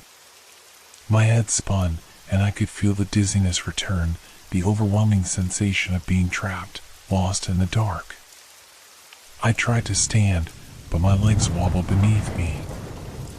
I gripped the wall for support and forced myself to move, feeling my way forward with slow, cautious steps. The silence around me was deafening, heavy with the weight of whatever had just transpired. The air smelled like old wood and dust, the kind of air that hadn't been breathed in for years. And then it hit me, the song. The lullaby. The woman. Her voice was still inside my head, echoing through my thoughts like a faint melody stuck in my mind. I could still hear it, even though it was no longer playing. It was as though the sound had embedded itself within me, and no matter where I went, it would follow. I turned quickly, feeling the walls around me closing in. But it wasn't the walls that scared me, it was the sensation. The sense of something watching me. Of something waiting for me. I stumbled backward, my hands fumbling against the rough surface as I tried to find my bearings. And that's when I saw it, the door. It was a faint outline in the dark, but unmistakable. A door, solid and wooden, its surface aged and weathered, like it had been there for years, untouched. My breath caught in my throat as I approached it, a mixture of fear and desperation flooding my chest. I had to get out. I had to escape. My hand reached for the knob, but before I could turn it, the door creaked open on its own, the hinges groaning in protest. The darkness on the other side felt suffocating, as though whatever lay beyond it was worse than anything I could imagine. I hesitated. The singing started again, soft at first, like a whisper carried on the wind. But it didn't sound distant this time. It was closer, so close that I could almost feel it vibrating in my bones. My pulse quickened as I realized that it was coming from beyond the door. The woman's voice was calling me. I couldn't stay here. I couldn't just stand there in the dark and let it consume me. But when I tried to move away from the door, I found that my feet were stuck to the floor, my body paralyzed by the same overwhelming fear that had gripped me before. The air grew heavier, thick with dread, suffocating every inch of space around me. I couldn't breathe. The door creaked again, and I was pulled toward it. My hand reached out, not by my own will, but as though something was guiding me, forcing me forward. I crossed the threshold. The room beyond was like nothing I had ever seen. It wasn't an attic. It wasn't even part of the building I had known. The walls were cracked, old, covered in a layer of dust and grime. But it was more than that. It felt wrong, like this space shouldn't exist. There was something unnatural about it, something otherworldly. And in the center of the room, standing in the dim light, was the mirror. The same mirror I had seen before, but now it was different. It seemed bigger somehow, its surface darker, the cracks in the glass more pronounced. The reflection was distorted, twisted, like the very fabric of reality was bending in on itself. And there she was. The woman. She stood in front of the mirror, her long fingers lightly brushing against the glass, her back turned to me. Her hair hung in tangled strands, and her skin was pale, as if she hadn't seen sunlight in years. The same sorrowful expression was frozen on her face, her lips trembling as though she were caught in the middle of an eternal lullaby. She didn't turn to look at me at first, as though she couldn't sense my presence, or perhaps she didn't want to. But then, ever so slowly, she raised her head, and when her eyes met mine, I froze. Her gaze was not one of recognition, but of something darker, something far more chilling. "You shouldn't have come back," she whispered, her voice soft but sharp, cutting through the silence like a blade. "You broke the seal." I didn't know what she meant by that, but the air around me seemed to grow colder with each passing second. The shadows in the corners of the room deepened, and I could feel them pressing in on me, suffocating me. The song was louder now, almost deafening. Her voice joined the melody, as though it had always been part of it, woven into the fabric of the sound. I tried to step back, but the room seemed to stretch further, the door closing behind me without my permission, locking me inside. My pulse raced as I felt the presence of something else, something not quite human, not quite dead, closing in on me. And then, the mirror began to change. The glass rippled, like water disturbed by an unseen hand, and slowly, impossibly, the woman stepped out from the reflection. Her figure twisted and distorted as she crossed the threshold, her movements unnatural, jerky, like a marionette being pulled by invisible strings. Her face was no longer human. Her features were twisted, malformed. Her skin was ashen, and her eyes, those hollow, dark eyes, stared at me with an intensity that felt like it was drilling into my very soul. "You're mine now," she whispered. I stumbled backward, my heart hammering so loudly in my chest that it drowned out the sinister lullaby echoing around me. The woman, no, whatever she was now, was no longer the fragile figure I had seen before. She had changed, morphed into something monstrous, something beyond the veil of the world I had once known. Her form flickered, her edges blurred, as though she were not fully bound to this reality. She stepped closer, her movements unnaturally jerky, as if she were being pulled through the air by invisible strings. "You're mine now," she repeated, her voice slithering into my ears, thick with the weight of something ancient. "You belong to me." I wanted to scream. I wanted to run.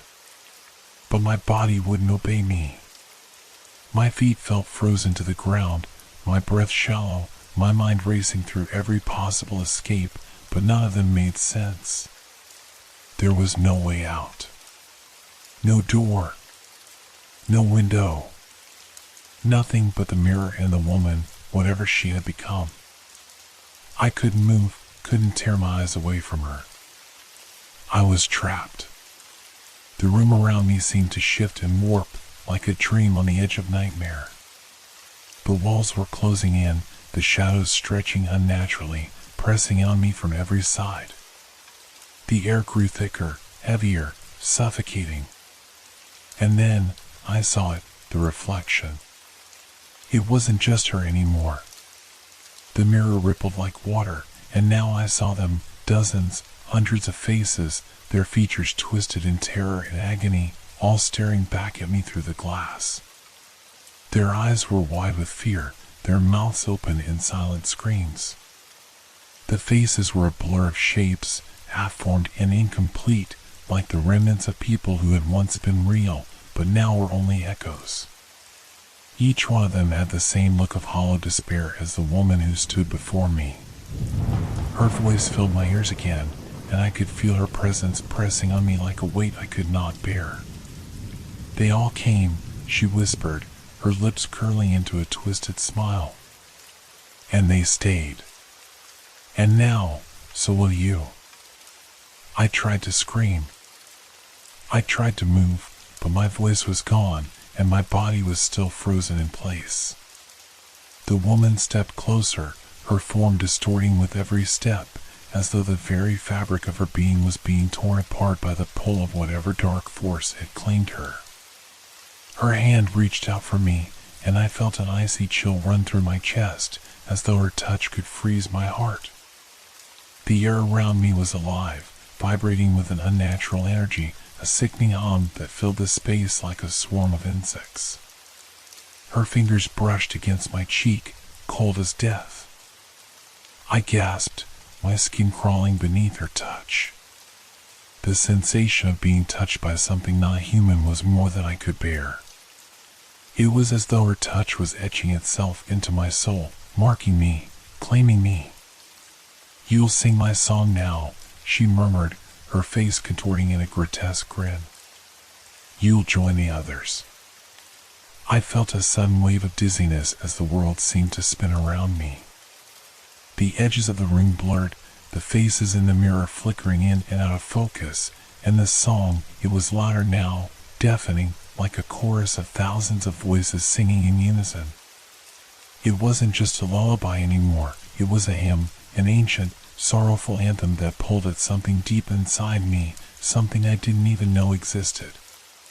The woman stepped closer, and I saw a reflection in the mirror. But it wasn't just her. It was me too.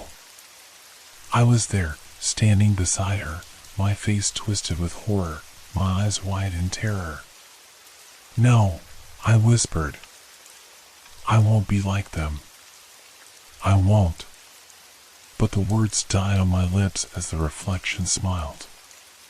And as it did, I felt the cold hands of the woman close around my wrist, pulling me toward the mirror. Her grip was like iron, unyielding, and I could feel the world shifting around me, reality itself warping. "You already are," she said, her voice soft, almost tender. I tried to fight, tried to scream, but my voice was swallowed by the sound of the lullaby, now overwhelming, consuming everything. My body was no longer my own. My thoughts were drowning in the cold embrace of the woman's touch. I couldn't escape. And then, the mirror cracked. It shattered with a sound like thunder, and the world exploded in a swirl of light and darkness. The last thing I saw before everything went black was my reflection, twisted, broken, and smiling. I woke up again, but this time, I wasn't alone. I wasn't sure how much time had passed. The room felt different, still suffocating, but there was a strange stillness in the air now, as though the world had stopped moving. I could hear the faint hum of the lullaby, but it was distant, like it was coming from far away. I sat up slowly, my body stiff and aching. My hands shook as I looked around, trying to make sense of what had just happened. But everything was wrong. The walls, the floor, the mirror. The mirror was still there, but it was different. It wasn't the same mirror I had seen before, the one in the attic. This one was cracked. The glass was broken, and the cracks spread like veins across its surface, as though it were alive, pulsating with a dark energy. I didn't want to look into it, but I couldn't stop myself. My eyes were drawn to the reflection, and I saw her. The woman. She wasn't just in the mirror anymore. She was standing there, beside me, her cold, dead eyes staring into mine. Her twisted smile stretched wider as I looked into the reflection, and behind her, I saw the faces, the hundreds of faces, staring back at me. And I understood. I was no longer me. I was one of them. I was part of the song now. The chill in the room deepened as I stood there, rooted to the spot, my gaze locked on the reflection. The faces in the mirror, their faces, stared back at me with hollow eyes, their expressions twisted in a grotesque parody of despair. I could feel their pain, their sorrow, their longing, and I realized, with a sickening clarity, that I was no longer outside of them. I was with them. The woman's smile widened, her lips cracking like dry paper as she stepped closer to me. Her cold fingers brushed my face, and I felt the last remnants of my warmth drain away, replaced by a deep, endless void. "You see it now," she whispered, her voice like a low hiss, her breath cold against my skin. "You've joined us. You've become one with the song." The room was silent, save for the distant hum of the lullaby. But it wasn't just a lullaby anymore. It had changed. The melody was heavier now, darker, its notes distorted, like a forgotten hymn echoing through the halls of a long-abandoned church. I tried to move, to step back, but my feet refused to obey. My body no longer felt like my own. I could feel it happening, the pull. The compulsion to stay. To sing. "No." I whispered, the words scraping against my throat as though it didn't belong to me. I tried to fight it. I tried to resist. But the song was too powerful. The faces in the mirror, my reflection, they all started to sing with her. Their mouths opened in unison, and the sound was like a tide, crashing against my mind, drowning me. The lullaby was no longer sweet. It was a mournful wail, a cry from the depths of something ancient and lost. And as the song filled the room, I felt myself slipping. I could hear it in my own voice now. My lips were moving, whispering the words, the melody, without my consent. I was singing, and I couldn't stop. Her cold hand gripped my wrist, dragging me toward the mirror. My body moved against my will, my legs unsteady beneath me as though they belonged to someone else. I could feel the others pulling me in, their faces twisting with that same terrible smile, their voices rising around me. The song was alive now, a chorus of the damned, of those who had come before me and those who would come after. "You'll never leave," she said, her voice now a croon, an eerie lullaby of its own. "You'll never escape the song. We are bound together, forever." I felt the mirror pulling at me, like an abyss opening before me. It was no longer a reflection, no longer a mere glass. It had become a doorway, a portal into something far darker, far more sinister. I could see it now, the other side. There was no light. Just darkness, vast and endless. The faces in the mirror were beckoning, their eyes wide with yearning, their voices singing in unison, urging me to come closer. I was already too far gone. As I was pulled toward the mirror, I felt the last of my old snap. My body, my mind, my soul, they were no longer mine. The song had consumed everything. I had become one of them. I had become part of the lullaby, part of the endless cycle that would never end. The woman's smile stretched wider, her hollow eyes gleaming with a satisfaction that chilled me to the bone. "You're home now," she whispered. And then, with one final step, I crossed the threshold. The building stood silent now, its walls creaking with age, the hallway as dark and empty as it had always been. The tenants had long since moved away. Some had heard the rumors. Some had felt the presence, the whispers, the strange noises that echoed from the upper floors at night. But no one had ever stayed long enough to see what truly lay in that building. At night, if you listen closely, you might still hear the faintest sound. A soft, mournful lullaby carried on the wind. It's coming from the attic. And the song never ends.